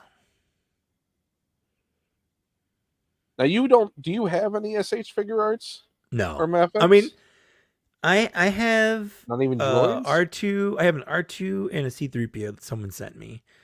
And those are my only Star Wars SH figure arts that I have. That surprises me that you... I just feel like I'm an all or nothing kind of guy. Like, it's hard for me to just get one or two. That's not true. I do have the Boba Fett, the new Boba Fett, the one from like Book of Boba Fett, SH figure arts. What made you get that? I was at a convention and it was there, and I think Dan Larson just got it and it looked really cool. So I got it. Oh, it's because Dan got it. Yeah, it happens a lot. Honestly, it happens a lot. He's a terrible influence as a friend. Look, he fits in. Oh, yes, he does kind of fit in. He draws the attention right in. There, yeah. I think it's because it goes well next to that Hoth Leia there, where there's like some symmetry. Yeah. Oh, I got my Hot Toys Padme. She's she's stuck over there, so I really can't. She turned out nice. I don't. They're so expensive now. Sure. Yeah. I have no plans on buying any more Hot Toys. You're done? I thought you were going to get a Vader. I have a Vader. I thought we were going to get like the Return of the Jedi Vader. No, I mean I got the Obi-Wan Vader, and he has the regular helmet, which is how I'm displaying him. I mean, it's not like Zach who just wants that Hayden face. It's true. You don't want No, Zach's got a problem. That's misery. That's where we need to start. Yeah. That's the... I'm just saying, if Zach ever gets a chance to meet Hayden again and like Hayden disappears, we know who did it. Oh, he's going to 3D print him a little bed. I made this for you. Oh, look who came back. Yep, Pletho's back.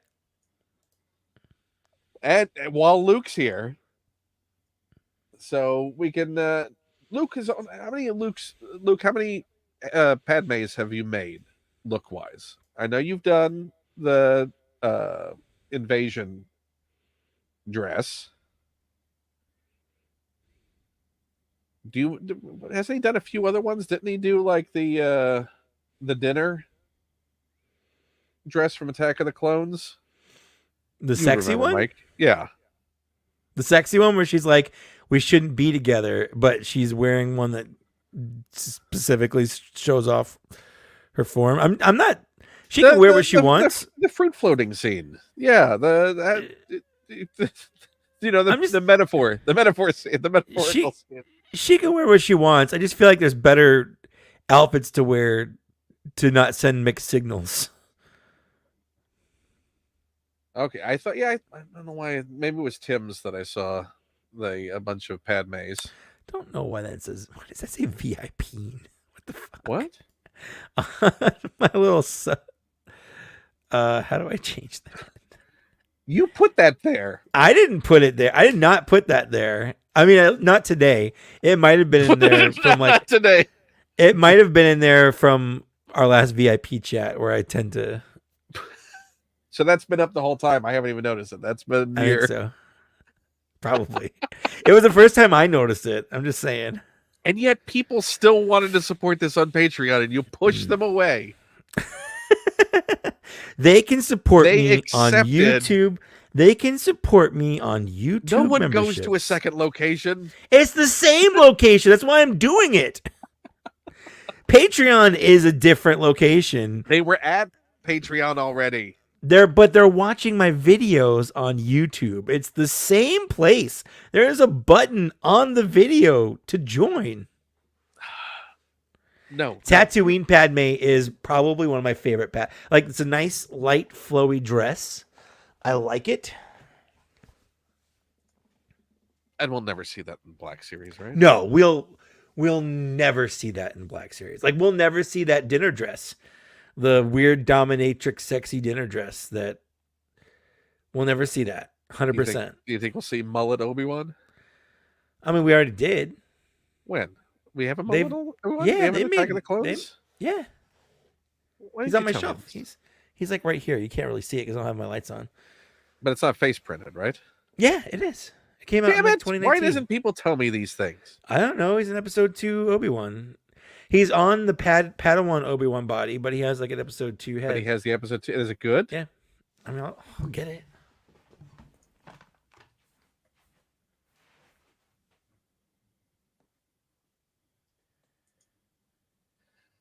See, I have so many blind spots about Black Series because I came to the line late. Yeah. Oh, he looks decent. Yeah, he's not bad. He came out in like 2019 or maybe 2020. He came out at the same time as the Padawan Anakin from episode 2. They were and he didn't come with a robe? He did not come with a robe. No. Are your lights on your shelves all abandoning you? Is it one by one? Oh, I just didn't turn them on. Okay. Well, they just turned off. Were they motion? The one on the far side is set to motion sensitivity. Okay, so it was lit from the side. Yeah, these right here I have just turned off because if I have them set to motion, they turn on and off all the time, and it drives me insane. So I just turned them on yesterday for my live stream with Dan, and I forgot to turn them off, so they died. So I have to go through and just charge them back up. Oh, TPM Tatooine Padme. Okay, so the one from like the handmaiden look. The handmaiden one, yeah. And that's honestly, it's a good look too. But that's probably one we'll see in the line at some point. I mean, they have the head sculpt. Yeah, for sure. There is. Well, there was one more thing. Well, that Chewbacca looks so good. I always forget that this Obi-Wan has like a different lightsaber. Like he doesn't have a lightsaber we've really seen before because it gets lost. Yeah. And he wouldn't have the one that's with the Phantom Menace. No, because that one got destroyed too. Yeah. And that's on the same. You said that's on the Phantom Menace body. Not this is on the. Yeah, they just took the Padawan. Not that episode Phantom 3 Menace. Body. No. It's the better Padawan one. And he didn't come with a cloak. It. Didn't come with a cloak. Just came with a lightsaber. That's it. Although he does have butterfly joints, which is pretty nice. So he's pretty recent, but he's not recent enough to get like the better legs that they've been doing. But he's got a good face. He does have a good face. But he really does need a robe. But I will say, I have my Qui-Gon and Obi-Wan with some third-party robes that I got from like Josh's Custom Capes. So when that 3-pack comes out, I'll put them here. In those robes? In those robes. And then I'll take the robes I bought for that and I'll give like this Obi-Wan, I'll have that robe. It's not the right color to go on Anakin, so I probably won't give it to Anakin, but maybe I will. I don't know. I've got to see what the price on that. It's going to be ridiculously expensive, isn't it? I don't remember it being. I've never seen it pop up. Ugh. It was they're $18 You seeing it for 18 on Josh's Custom Capes. Yeah. Oh, the capes. I was talking about that Attack of the Clones. Oh, Attack of the Clones. No, that one's gonna be expensive. Yeah, because it's been a while and it was only released that one time. It hasn't been re-released that I know of. Doggone it! I need to stop. Oh, someone's selling Sidious ready to ship now. Really? Whoopsie doodle. Ugh. How much? 40. Free shipping. That's not bad. Is it on eBay? Yeah. I'm not gonna do it, but Don't do it. I'm not gonna do it. No, don't do it. I don't play the get reviews first game anymore. I've gotten a couple, but it's been like nothing I've tried to do. It just happened to work out that way. But Attack of the Clones Obi-Wan, $55. It's just not fun. I mean, it's not terrible, but it's not great. That's not fun. No. Really, it should have been re-released. Why are they doing this to me? I feel like when's that one was 2002. So what, 2027? So that was a 2019 release. Yeah. So why didn't we get that released like an archive? They would do an archive in 2022. They couldn't have popped that into an archive release. I feel like it would be a good option for. I feel like it would be a good option for an archive. Well, they've just been recently doing archives for overseas. Like they're re-releasing the Padawan Obi-Wan. The overseas thing seems weird. It is. It is weird. I don't understand. Why not just make them for the people all over who may need them? Why region limit like that? Well, I mean, if you really need them, like you can still get them on like Big Bad Toy Store and places like that. Like there are places you can buy them that have them. Like Toy Snowman will have them, and CMD Store will have them. So it's not like it's impossible to get. But it's still an odd thing to have. Well, I think a lot of it is so like the ones they've been choosing aren't hard to get in the US specifically. Like the first wave was the Darth Vader, the same one they released in the A-list or whatever. I mean, that Obi-Wan Padawan is. But the Obi-Wan Padawan's also getting released in that 3-pack. I know, but some people may not want the 3-pack. No, you want the 3-pack because you want the new Darth Maul. They could do that sucker release like they normally do and just have someone who can't wait long enough or doesn't know the 3-pack exists go ahead and buy that. That's how they get you. That is how they get you. That's what they want you to do. They want to sell it to you 3 times. Like that should have been just a straight up. Maybe some people don't want it. They just want Ewan McGregor. Nah, the little Padawan. Like if you want it, you want the whole set. Like you want the Qui-Gon, you want the Darth Maul, and you want the new Darth Maul. Why would you just want a Padawan? Did you do your pre-order on that? Oh yeah, GameStop, 100%. Got used my my $5 coupon for being a pro member or whatever. Like I was used my shipping. $5 on that Kipli Mundi. If it hadn't already shipped from Hasbro, that was your mistake. I mean, this is all my mistake. You jumped the gun. You could have waited. What I really do want to see though, I want to see that that mullet Obi-Wan's head on that pirate Kipli Mundi Buccaneer body. 100%. Let's do that. That's what I want. I want this mullet Obi-Wan's head on like a Mandalorian body to do that one episode. Well, you have that, don't you? Well, of course you do. You have them all. You have the Death Watch Trooper. Have you the head swappable? That Death Watch Trooper set. I don't know if it's swappable with this. Like, That's something I would leave up to Landspeed or Luke to try out.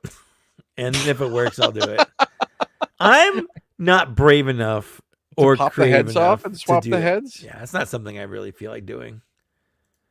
I have a Marion head from the Adventure line on my Princess Leia body. There you go. I mean, they're basically the same person. Alternate casting. That's Could have right. happened.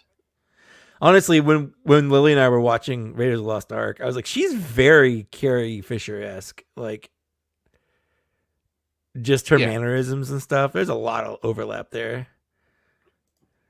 I sang the Indiana Jones theme song with her and the rest of the Raiders cast. Oh, this is me. I'm Ken Plume, and I'm talking casually dropping all the cool people I've ever talked to. Indiana Jones thing with the rest of the Raiders cast. Yeah, I just was hanging out with Jonathan Frakes on a nice cloud. I was standing next to Belloc.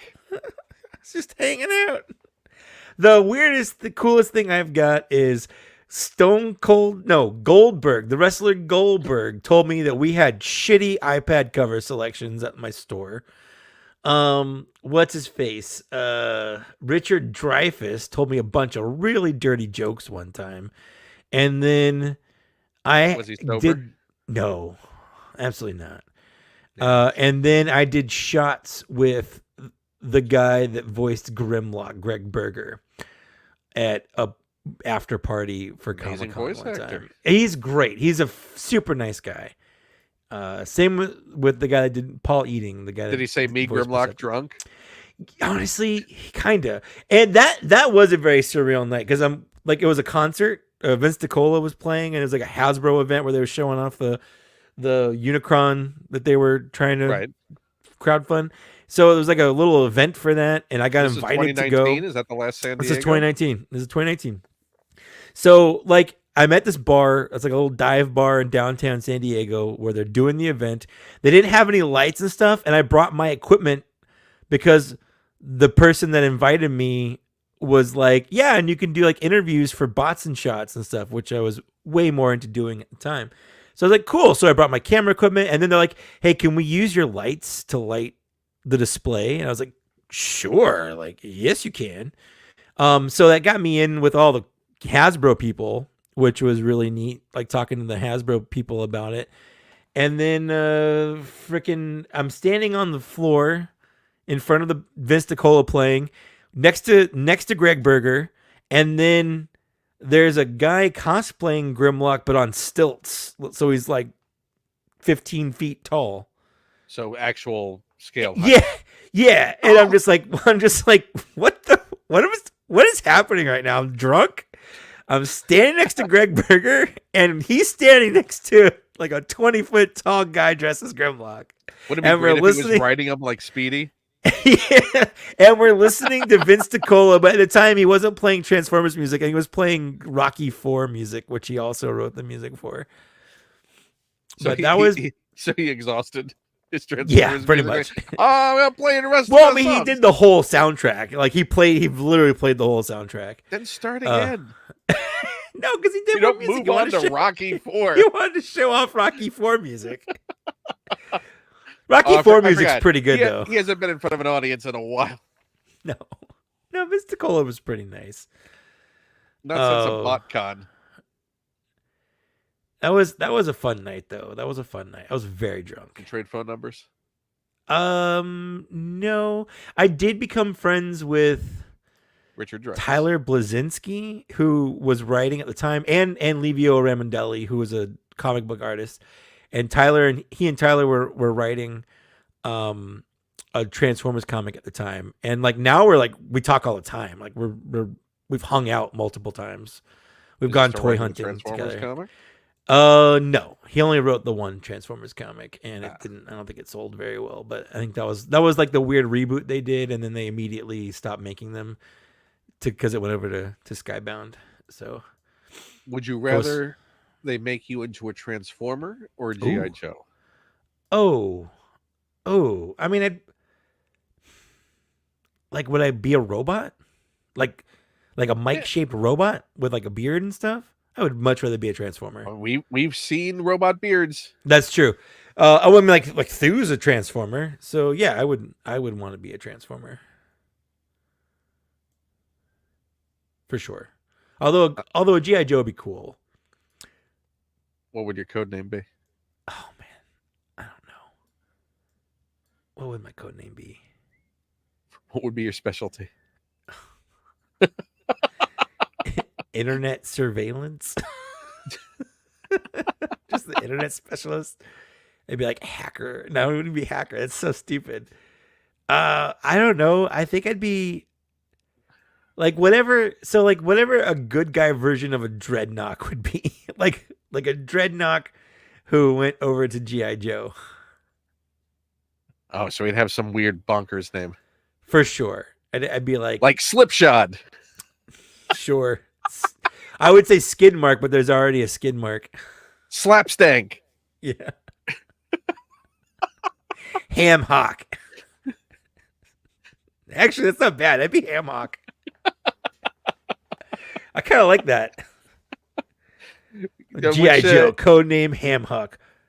So which of the dreadnoughts can you put your 3D or Hasbro head on? Oh, probably like Ripper or someone. I don't know. No, not Ripper. I don't know all their names right now. We need a custom Ham Hock figure. I need a Ham Hock figure. I think that's actually a really good name for a G.I. Joe. Yeah, Ham Hock.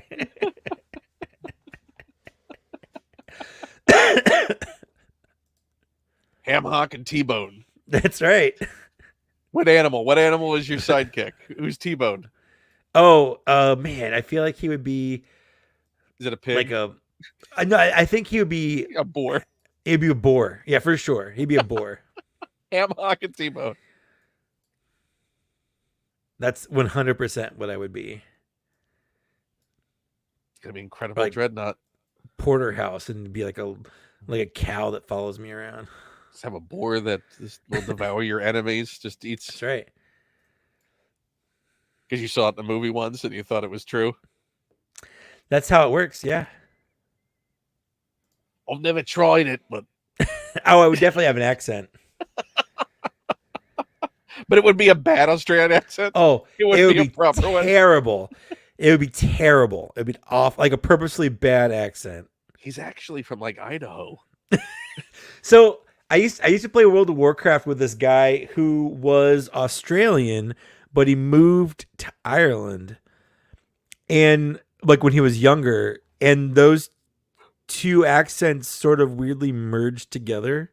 Right. And like I always tease him about just having a fake accent where he couldn't decide, because some words he would say like how they say it in Ireland, and some words he would say how they say it in Australia. And like it was just willy-nilly hodgepodge, whichever one he wanted. I have a friend from QI who I don't know if you've ever heard of QI, the No Such Thing as a Fish podcast. Dan Schreiber, who went to school at the international school in Hong Kong. Okay. And then his family moved to Australia. Yeah. And then he moved to the UK. But he has an almost, if you were trying to do an impression of an American accent. Right. But he interestingly sticks an R onto certain words. As and he doesn't know it. So but he says like the word idea. For idea. And he doesn't recognize, and I've just pointed it out to him. It's like, I've noticed this, Dan. We did a show that's a pilot that's coming up for sort of a non-Star Wars version of Force 5 of just stuff from people's collections. Yeah. But it's fascinating to hear, like, I don't have a strong accent because my parents were New Yorkers. My father's in the military. I spent time in California and I spent time in Quantico. So I have as bland an accent as you can get as far as generic American. Yeah, that's about true. That's what I would call your accent. Yes. No character whatsoever. Nothing. There's nothing there. It's just nothing. If vanilla were a character. Yeah, that's my G.I. Joe code name. Yeah. It's vanilla.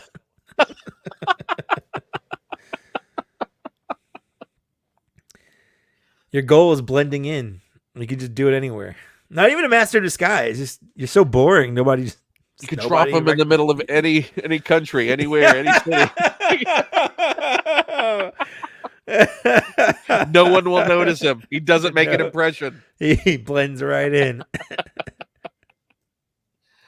Anyone have a map? Oh, Brody. Mawkish. Once got lost in his own museum. I just want to rewatch that, right? So that I would 100% rewatch Raiders or Last Crusade. 100%. That's easily my favorite. Because that's your Back to the Future 3 of the Indiana Jones franchise. It is. It's the third one.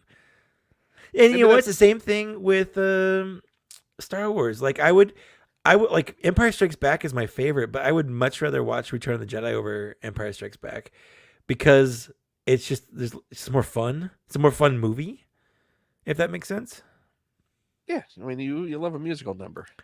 I love a good musical number, and that's the one thing that I think was missing from Last Crusade because Temple of Doom had a musical number. Temple of Doom has the one of the. I mean, Raiders is still a great opening, but that Temple of Doom opening is just fantastic. It's the only thing I like. In Club Obi-Wan is just. It's the only thing I like about Temple of Doom. I'm going to be honest. I don't really like that movie at all. Not even just Short Round? No. I mean, Short Round's fine. He's great. But, like, I just hate Kate Cash. I hate Willie Scott so much. Like, Willie Scott is just Willie Scott. I don't like... I would be screaming all the time, too, but it's just... I don't want to hear it. I don't... For 2 hours? For 2 hours straight. It's just nothing but screaming. And I get it. She's a but there person are that's bugs been thrust all over her. I get it, but it's also terrible. Do you understand? I also don't like. And she chipped a nail. She did. It is awful. I also don't like the whole just like voodoo. Oh, that's all of it. That's all weird and problematic and yeah. Like I much prefer it when it's going after like religious artifacts or even and honestly, I will defend this to the day I die. I will die on this hill. I think going after aliens and Crystal Skull, I think they wussed out calling them interdimensional beings or whatever. Like if they just straight up said aliens like that. I mean, let's be specific. Spielberg. Yes. Wussed out. But that is so period piece for the time that it takes place in. Like it's a perfect thing for Indiana Jones to chase after. Like that's exactly what someone like him would go after. I have no problems with aliens being the thing that movie is about. No, subject matter, I was fine with that. Yeah. Artifact and that's all fine. Sure. Was it questionable with the effects? I think the terrible CGI is on the same level as terrible practical effects, just the different sides of the pendulum. Yeah. Like I think they're both terrible. The Mutt stuff is weird. Sure. But I think the way that the Mutt stuff was handled in Dial of Destiny was even worse. Well, I kind of get it. Like life happens, people die. I mean, the problem, I had some issues. There's Dial of Destiny, just the relentlessness of mortality and death. Sure. In a fantastical story where we've seen him survive the Ark of the Covenant. We've seen him survive, whatever happened with the blood of Kali. Sure. And then suddenly it's like, now he's like super sad. So he may not survive his super sadness. Well, because no one had he really cares about had died because of it. Like I think it's a lot more realistic. But it was also a weird choice to go with the audience to go in, hey, guess what? He's dead. You don't have to worry about Mutt. Yeah. And he's also dead in the most awkward fashion possible because there was no reconciliation. Yeah. His son rejected him nearly immediately and also decided to go off and die rather than stay with his father just to spite him. Yeah, it was a choice. Because they literally said he enlisted and went off. Yeah. That was. I mean, I will say, like, how many people really had that be their story though? Like there are people that identified with that.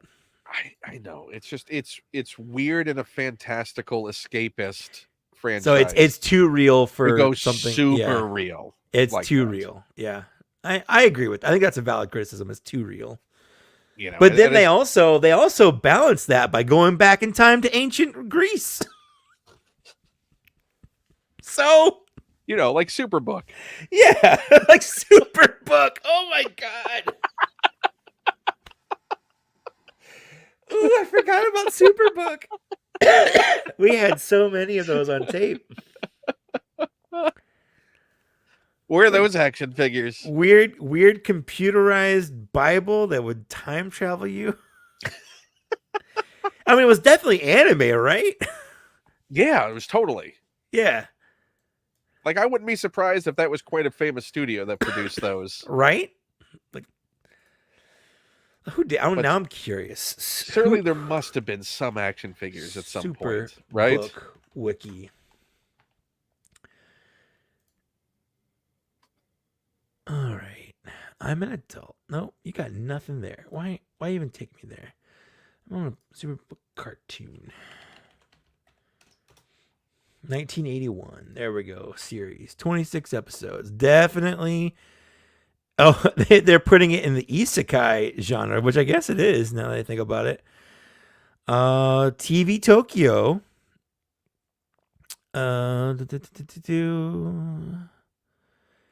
Aired in 1983. 1981 was the original airing, I see. And then, season 2 was 1983. So there's 2 seasons. And I know they recently brought it back or attempted to bring it back. I see that because when I typed in Superbook, it's like 2011 or whatever. I'm like, no, I didn't know.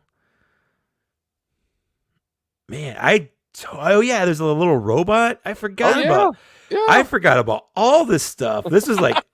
It's all flooding back now, isn't it? It's all flooding back. It's a crusading robot. Remember when he got up too early in the morning to watch cartoons and that was on? God, that was and then the companion series, The Flying House. I remember The Flying House as well. Oh my! And that had a little robot as well. And you're like, oh, so this is what gets programmed at 5 a.m. on a Saturday. Weird Christian propaganda cartoons from the 80s. Sorry, Christian propaganda anime. Yeah, few people realize the lead into Superbook was a test pattern. Oh my god, this is just bringing it all back. Wow. Yeah, you could end the night with the national anthem playing over a picture. That was back. That was American flag. That was back when TV stations actually turned off for the now night. Ending our programming day. Yeah. They don't do that anymore, I don't think. No, but I also don't, because they learned that they could buy infomercials would pay them to fill that dead air. That dead air, yeah. I would love to leave the TV on when we'd have sleepovers or whatever, and just wake up at 4 a.m. and have it being some kind of infomercial. Yeah. And sometimes they would play the commercials for Too Hot for TV. And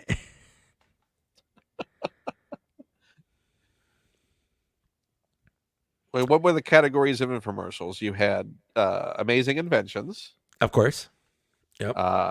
You had video compilations, music compilations. Or music compilations. Yep. All the Time Life stuff. You with Mysteries of the Unknown. Mm-hmm. You had that book series. Yep. Ancient Aliens. It was like zoo books and whatnot.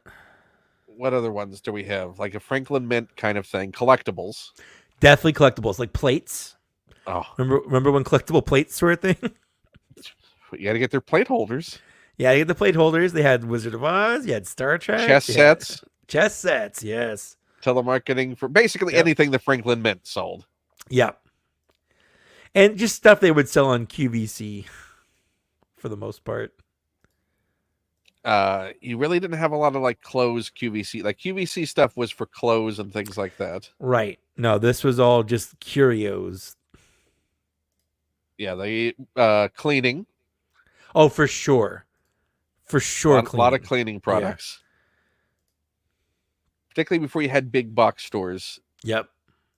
That would buy all this stuff. Remove stains in seconds, as seen on TV.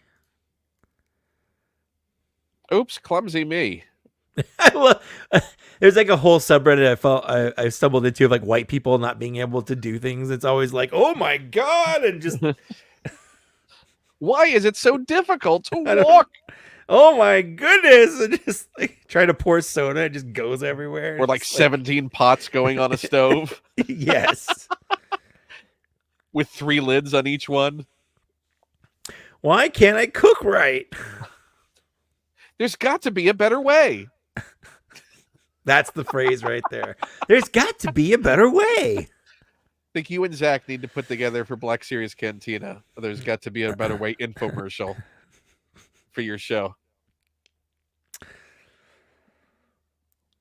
There's just so many figures. There's got to be a better way. Maybe we'll do it for this like Luke's stand. At least Luke's like stands and whatnot. Are your figures always falling over? Yeah, just you just walking over with a handful of figures and just throwing them up in the air. There's got to be a better way. Just trying to sand them up and you just break a leg. That's what it is. That's what we'll do. That's what you should have done for your Clone Trooper comparison for the 3 versions of the Clone Troopers. Yeah. Is your Clone Trooper having trouble standing up? Do these legs just not work like they should? Just look at the camera. Well, what if I told you there was a Clone Trooper that could stand properly, that you could pose? And the thing is, it would have to be a voiceover narration of me just doing like mimicking. I volunteered to be the voiceover. There you go. I would love for you to be the voiceover. Black Series getting you down. Well, cheer up. We've got a solution for you. Black Series Cantina can show you the way. I think we're onto something. Your friends Mike and Zach are here for you. Don't fret, don't fuss, don't muss. This is it. This is what we're doing. This is how you get all those Cast Adrift patrons to make their way over to YouTube. To make their way over to... I mean, it's right there. They're already watching the video. The button to do it's right there. You're already here. There's got to be a better way.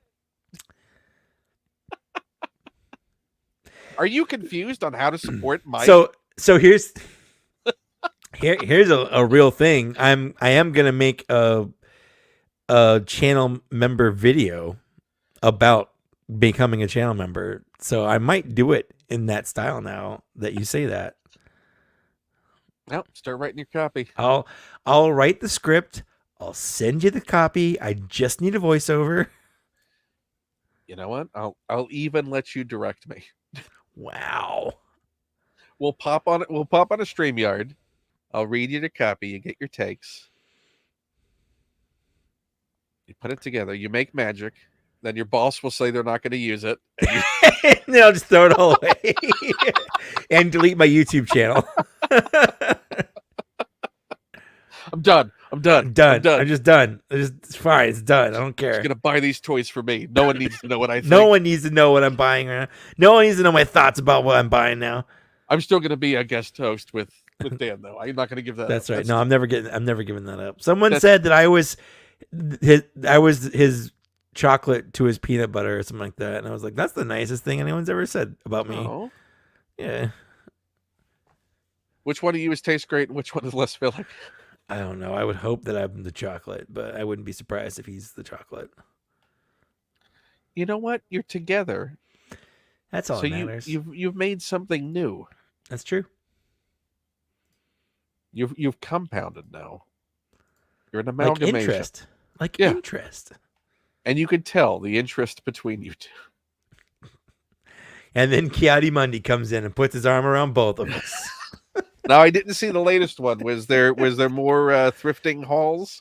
No, on the latest one we had Jesse DeStasio from Toy Pizza on talking about Toy Pizza Con, and Dan revealed his next what is it, SGO2, the Secret Gear action figure that they're using a Toy Pizza figure for.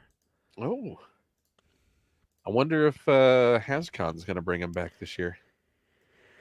I don't know. He hasn't told me. He was, when I knew he was going to be on PulseCon last year for a while. Like basically as soon as they asked him, it was really hard to keep that secret. It was so much better than the previous year. Oh, 100%. And I wouldn't be surprised if they stopped doing PulseCon, honestly. I mean, it doesn't make any sense. It doesn't. For the amount of money that they could, I don't know, put in the lines themselves. Yep. Because they're going to sell anyway. Yep. And they really don't even need to do the streams either. They don't. They could honestly, every announcement can just be an email. Just get on an email list, sign up for an email list, like on a Wednesday morning or whatever at 8 a.m. Boom. Look at these figures. Or just an Instagram post. Just build or just let Mr. Stevie, let Steve Evans just, he's got the enthusiasm for it.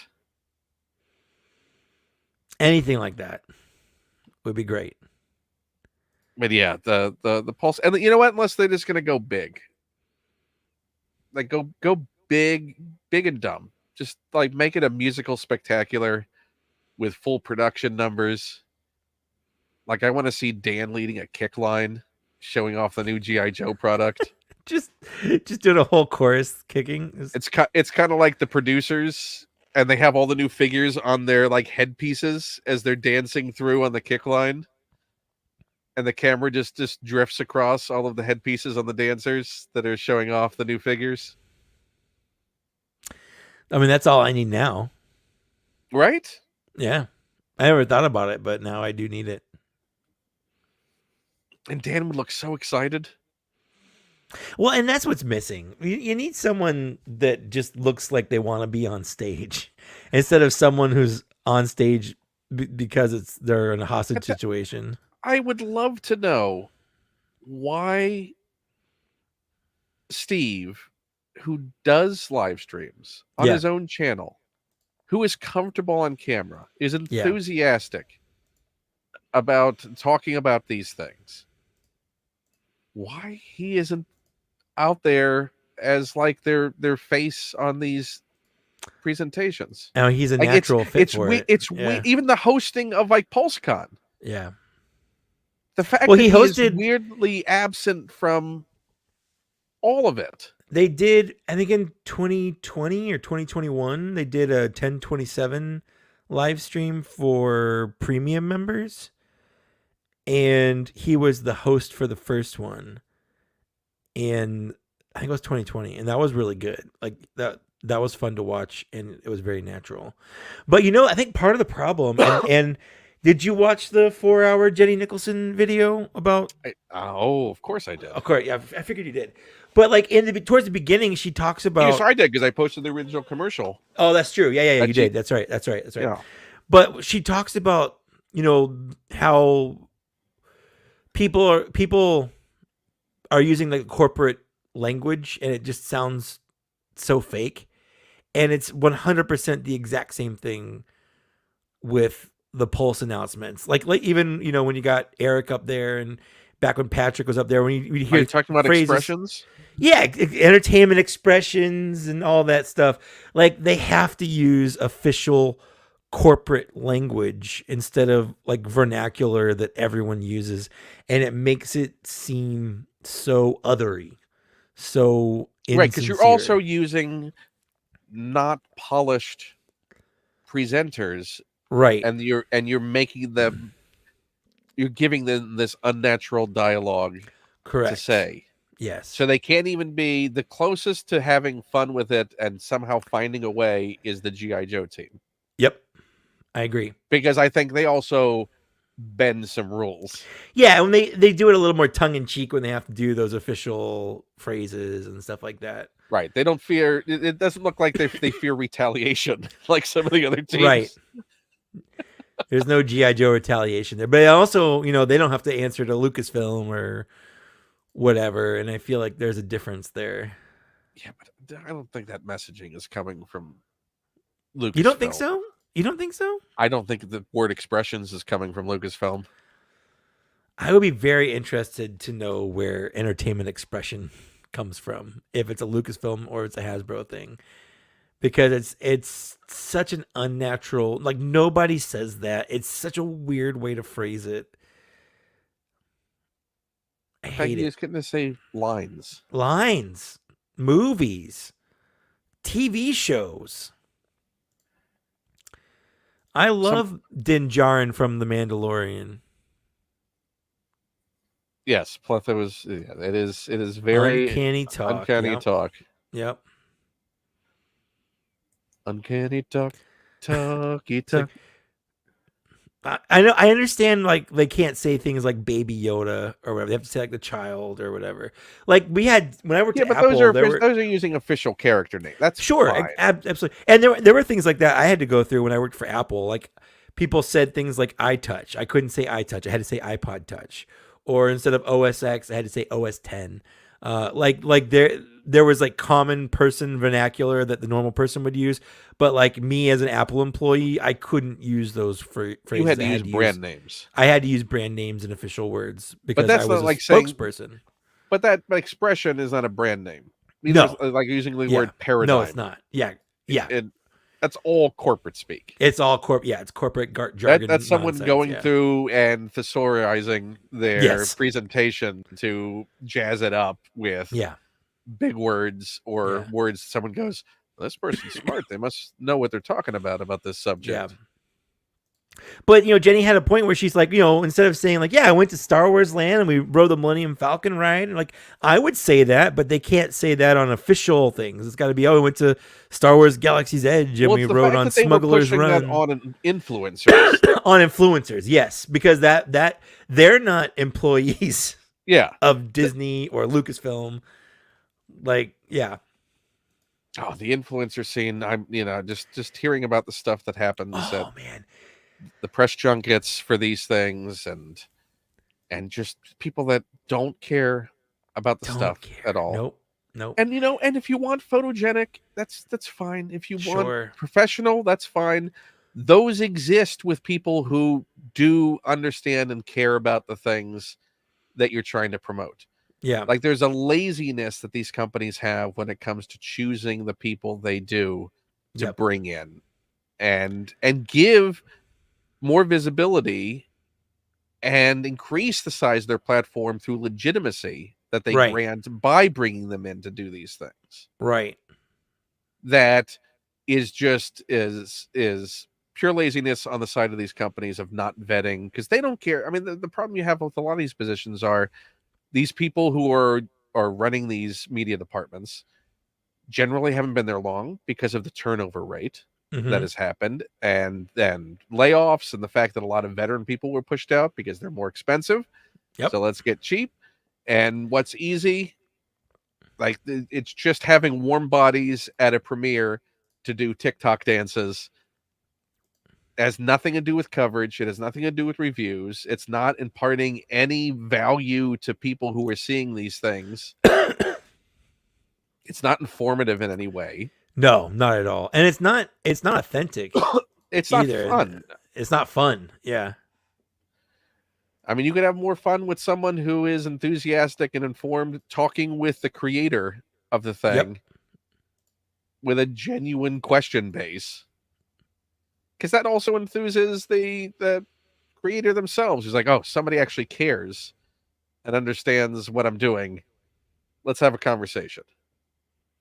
Yeah, absolutely.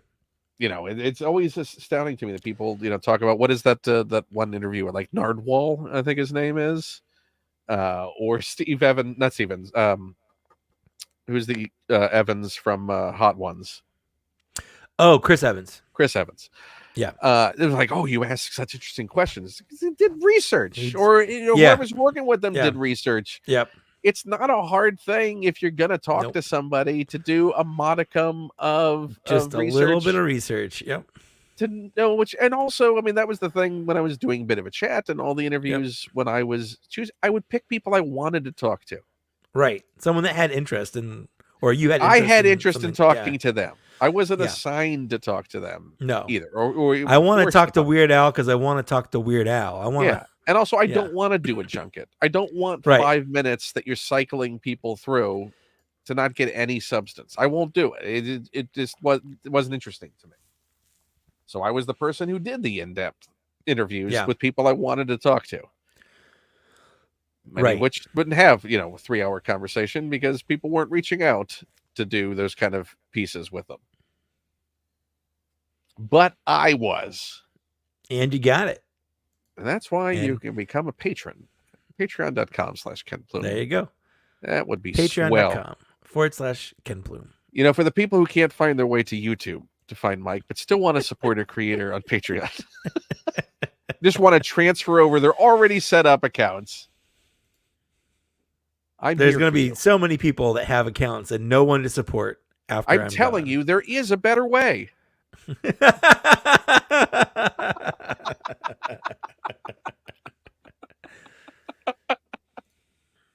When's your channel video going up?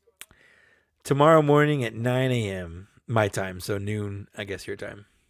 That's your Kipli Mundi video. That's my Kipli Mundi. Oh, my channel video. Your channel video. I haven't recorded. I have the script that I was gonna do, but now that you've got that, I honestly tomorrow will probably rewrite it. Have some fun. I'm gonna. That honestly is such a fun idea. So you got to think about all your business. You got to think about all your sloppy human business. So that's right. I'm just gonna have arms of action figures and falling over. And I mean, you have buckets of clones right now that you've taken down off those shelves. So God, I have so many clones that took off my shelves. Need to know which clones are the best? Are they overwhelming you? Do you want a top 10 list of figures that make no sense? Are you drowning in action figures you'd like to know more about? Are you going to cry? Absolutely. There's no crying in toys. I don't even know what to do. Stop crying. I can't. I told you there's a better way. Stop crying. Stop yelling at me. Well, stop crying first. Okay. It's a two-way street. Okay. We're going to make it better. How? Well, I was going to ask if you wanted to know how, but now I won't. No. I just want to know how. Well, if you want to know how, then become a channel member. There you go. See, it writes itself is what it does. Just this easy. Get your wallet out. Empty it. Ask your parents. Don't ask your parents. Your parents are dead. Ask a stranger. Ask a stranger. Go talk to a stranger. Get in their car. Take that candy. Call up Kipli Mundi on the phone. He's okay. Do what you have to do to find the money. If he wants to invite, sell your eggs. Are you a boy? Sell someone else's eggs. Sell your boy eggs. Sell your boy eggs. Sell plasma. You can make more. Listen, there are ways. If you really care to know and follow the best channel there is out there, this is what you gotta do. I don't want to oversell my channel. Shut up. Let me take this. Fight with the narrator. Yeah, I don't want to oversell it. It's just... You're really overpromising on this. Yeah, no, I'm giving the people what they deserve. You just need to sit back and deliver it. That's a lot of pressure on me. Take it like a man. She's so mean, so aggressive. Boy, that's where we left Luke. My cheeks hurt. I'll take that as a line of support. So, you have anything planned special for today? Are you doing any cookouts or? No, we're there's hot dogs. There's a new breakfast place in San Diego that we might go down to. That's got like biscuits and grits and Did you ever think you'd reach an age where you'd be going, there's a new breakfast place? No, but I also am fully embracing it because I love breakfast. What is your go-to breakfast order? If you had everything was on the menu, everything's available, you're assembling. Yeah. It's a la carte, so you can put together your combination of whatever you'd like. What do you want on that platter? Biscuits and gravy, and probably some scrambled eggs, and probably a sausage patty. And the place that we usually go to every week, that's just down the street from us, has a breakfast slider that's just that. It's like a biscuit, egg, sausage patty, and then they put gravy over it, and it's my favorite. So if anything goes for me, yeah, definitely sausage, gravy, and biscuit. Yeah. That's a must. It's a staple. Yeah. I like if they're fine. I like a little bit of grits. I love grits. I have a salt and pepper there, and I can just put that salt and pepper on. I will have a little bit of grits. Need some butter, but I love like a really, really super crispy hash brown. Okay. Like super crunchy, well done hash brown. You like that well done hash brown? Yeah. Love that well done hash brown. It's got to be. Well, it's not even well done. It's done right. Okay. It's done right. You don't want it soggy and soft, basically. No, yeah. you don't. And you know what? You don't want I don't want too much potato taste either. You like the char. I like that. Not even just. I like the golden crispiness. Okay. And lightly salted on it. It's it's gonna have that sort of full flavor. Like I'll take a crispy crown over a tater tot. Okay. Because the potato content's less, the crisp content to potato content is a better ratio.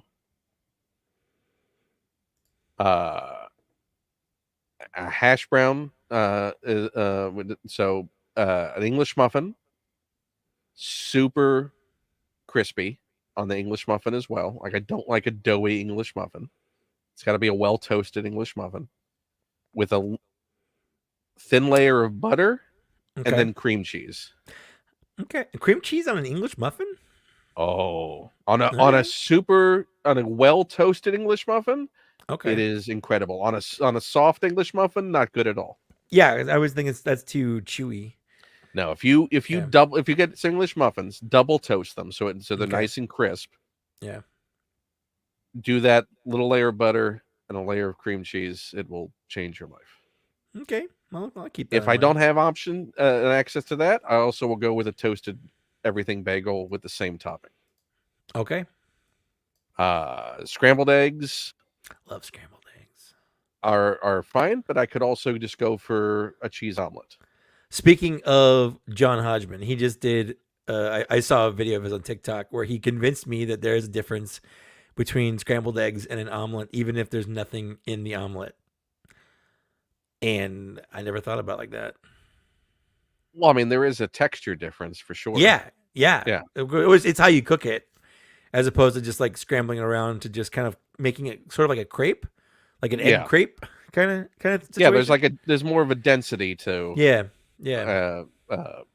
omelet egg. Yeah, I never thought about it like that. I feel like an omelet had to have like cheese at the very least, but like other mix-ins. But that's not what makes the omelet. It's how you cook it. Also, boring, John. You got to put something. Sure. In. Yeah. Yeah. I mean, it's true, but I feel like there's still that like irreducible complexity that you need. Like, what's the minimum thing you need for something to be something? Yeah. Well, get into the hot dog a sandwich argument with him too. Yeah, sure. And it's not. It's a taco. We'll get into it. It's a salad.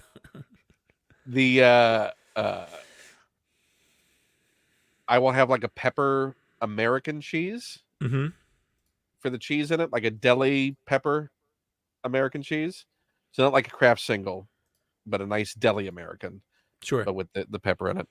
A habit I got into in Brooklyn while I was there is I would also get some steamed spinach. Interesting. On the side. Really, really good. Sometimes I just have this desire also to have a pancake, or it's got to be a buttermilk pancake or a well-toasted waffle. Interesting. Like there's got to be some crunch to the waffle because I'm putting butter on it and syrup, and the syrup is going to start taking that hardness away. Sure. Yeah. It's gotta be able to withstand the daily. Yeah. Otherwise, this becomes mush. Sure. And it's like life cereal. Yeah. No one wants life cereal. Yeah. I don't care what Mikey likes or doesn't like. I don't like it.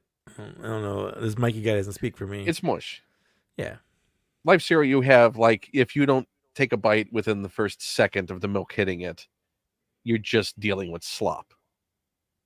I'm not a big mushy slop. I'm not a big cereal fan in general, to be honest. Like, I don't like milk, and like cereal is just basically like crackers or like I don't know. Would you eat dry cereal? I have had dry cereal in the past. Like I'll eat like Rice Krispies or anything like Cocoa Krispies, Cocoa Pebbles. Dry is fine, although I don't mind those with milk either because it turns into chocolate milk, which I do like. Chocolate. Would you rather have them in like a Rice Krispie treat? Yeah, I'll eat I'll eat Rice Krispie treats for days. Have you made them with Fruity Pebbles? No, but I did see a recipe for a Rice Krispie treat, but popcorn. Use popcorn ball. Yeah, I didn't know it was a thing that you could do. Yeah. I wasn't aware that was a thing that you could do. There is a better way.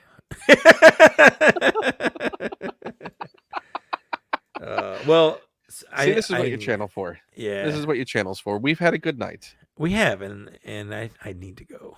Because now it's official Memorial Day for you. It is. And it's like 3 a.m. for you. We assembled these things. I appreciate you coming on, so I could know that I was not going to break that Megatron leg. Yeah, no, it's sturdier than you think, but it is scary.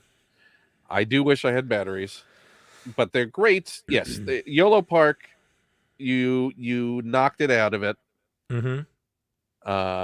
These are right now, I think, the masterpiece I originally considered my definitive for what I had. Like, I was happy with them.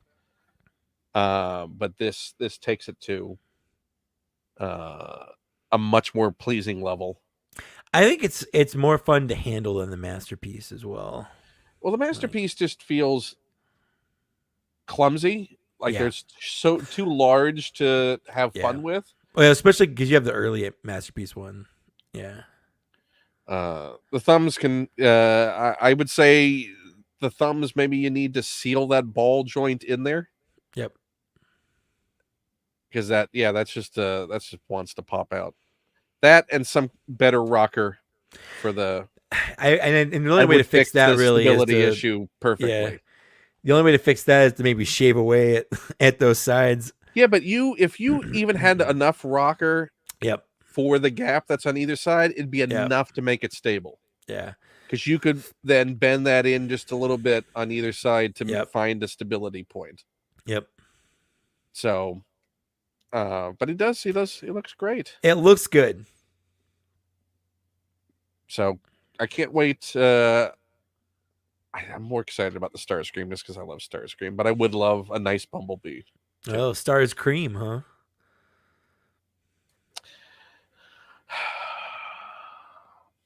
Kiadi Mundi made me say that. Don't blame him for what he's No, I'm going to. No, I'm going to. If you can't have Kiadi Mundi as a scapegoat, I don't know why even bother to do anything. Oh, he's with the goat too? Yeah, that's right. Oh, I It's didn't a notice. scapegoat. He's got a little goat beard. He does have a little goat beard. Okay. Well, I'm gonna say thank you to you, Mike. You're welcome. Where can they find you on Patreon? You can't. It's gone. So where should they find you, Mike? Mike, youtube.com/Mike Kaess. Be a channel member. And you can go watch my Kipli Mundi review right now. If you're and it's ad free. I have to remember to turn ads on tomorrow because it won't be ad free after that. It's only ad free when it's on members, but then once it's everyone, there's ads. Well, everyone should do that and check out my Patreon. And check if you just really want to join someone's Patreon. Like you just Patreon. I need to join a Patreon. I mean, if you're cast adrift, Ken Plume. Patreon.com/Ken Plume. You can also get all the latest interviews. I put some archive stuff. A Frank Oz interview is brand new from my archives up there right now. Patrick Warburton is coming soon. You can pay for it individually, or you can become a patron and get access to it as part of your patron package. There's links below if you want to go to Amazon wishlist or just tip on the channel. I guess I should have channel members too, since everyone seems to be doing it, but I don't have it yet. Maybe I'll have it soon. Mike, we need to do this soon. I'm gonna put my Jabba popcorn bucket. Am I gonna argue with Jabba again? Yeah, man. I can't. The fact that popcorn buckets have gone crazy. Yeah, why? I don't want to talk about it right now. That's a topic for next time. Next time we'll talk about the modern cinema experience and why popcorn buckets have ruined it. We're gonna do that. Say goodbye, all right, everybody, to us. I messed up that outro. Bye, everybody. Bye.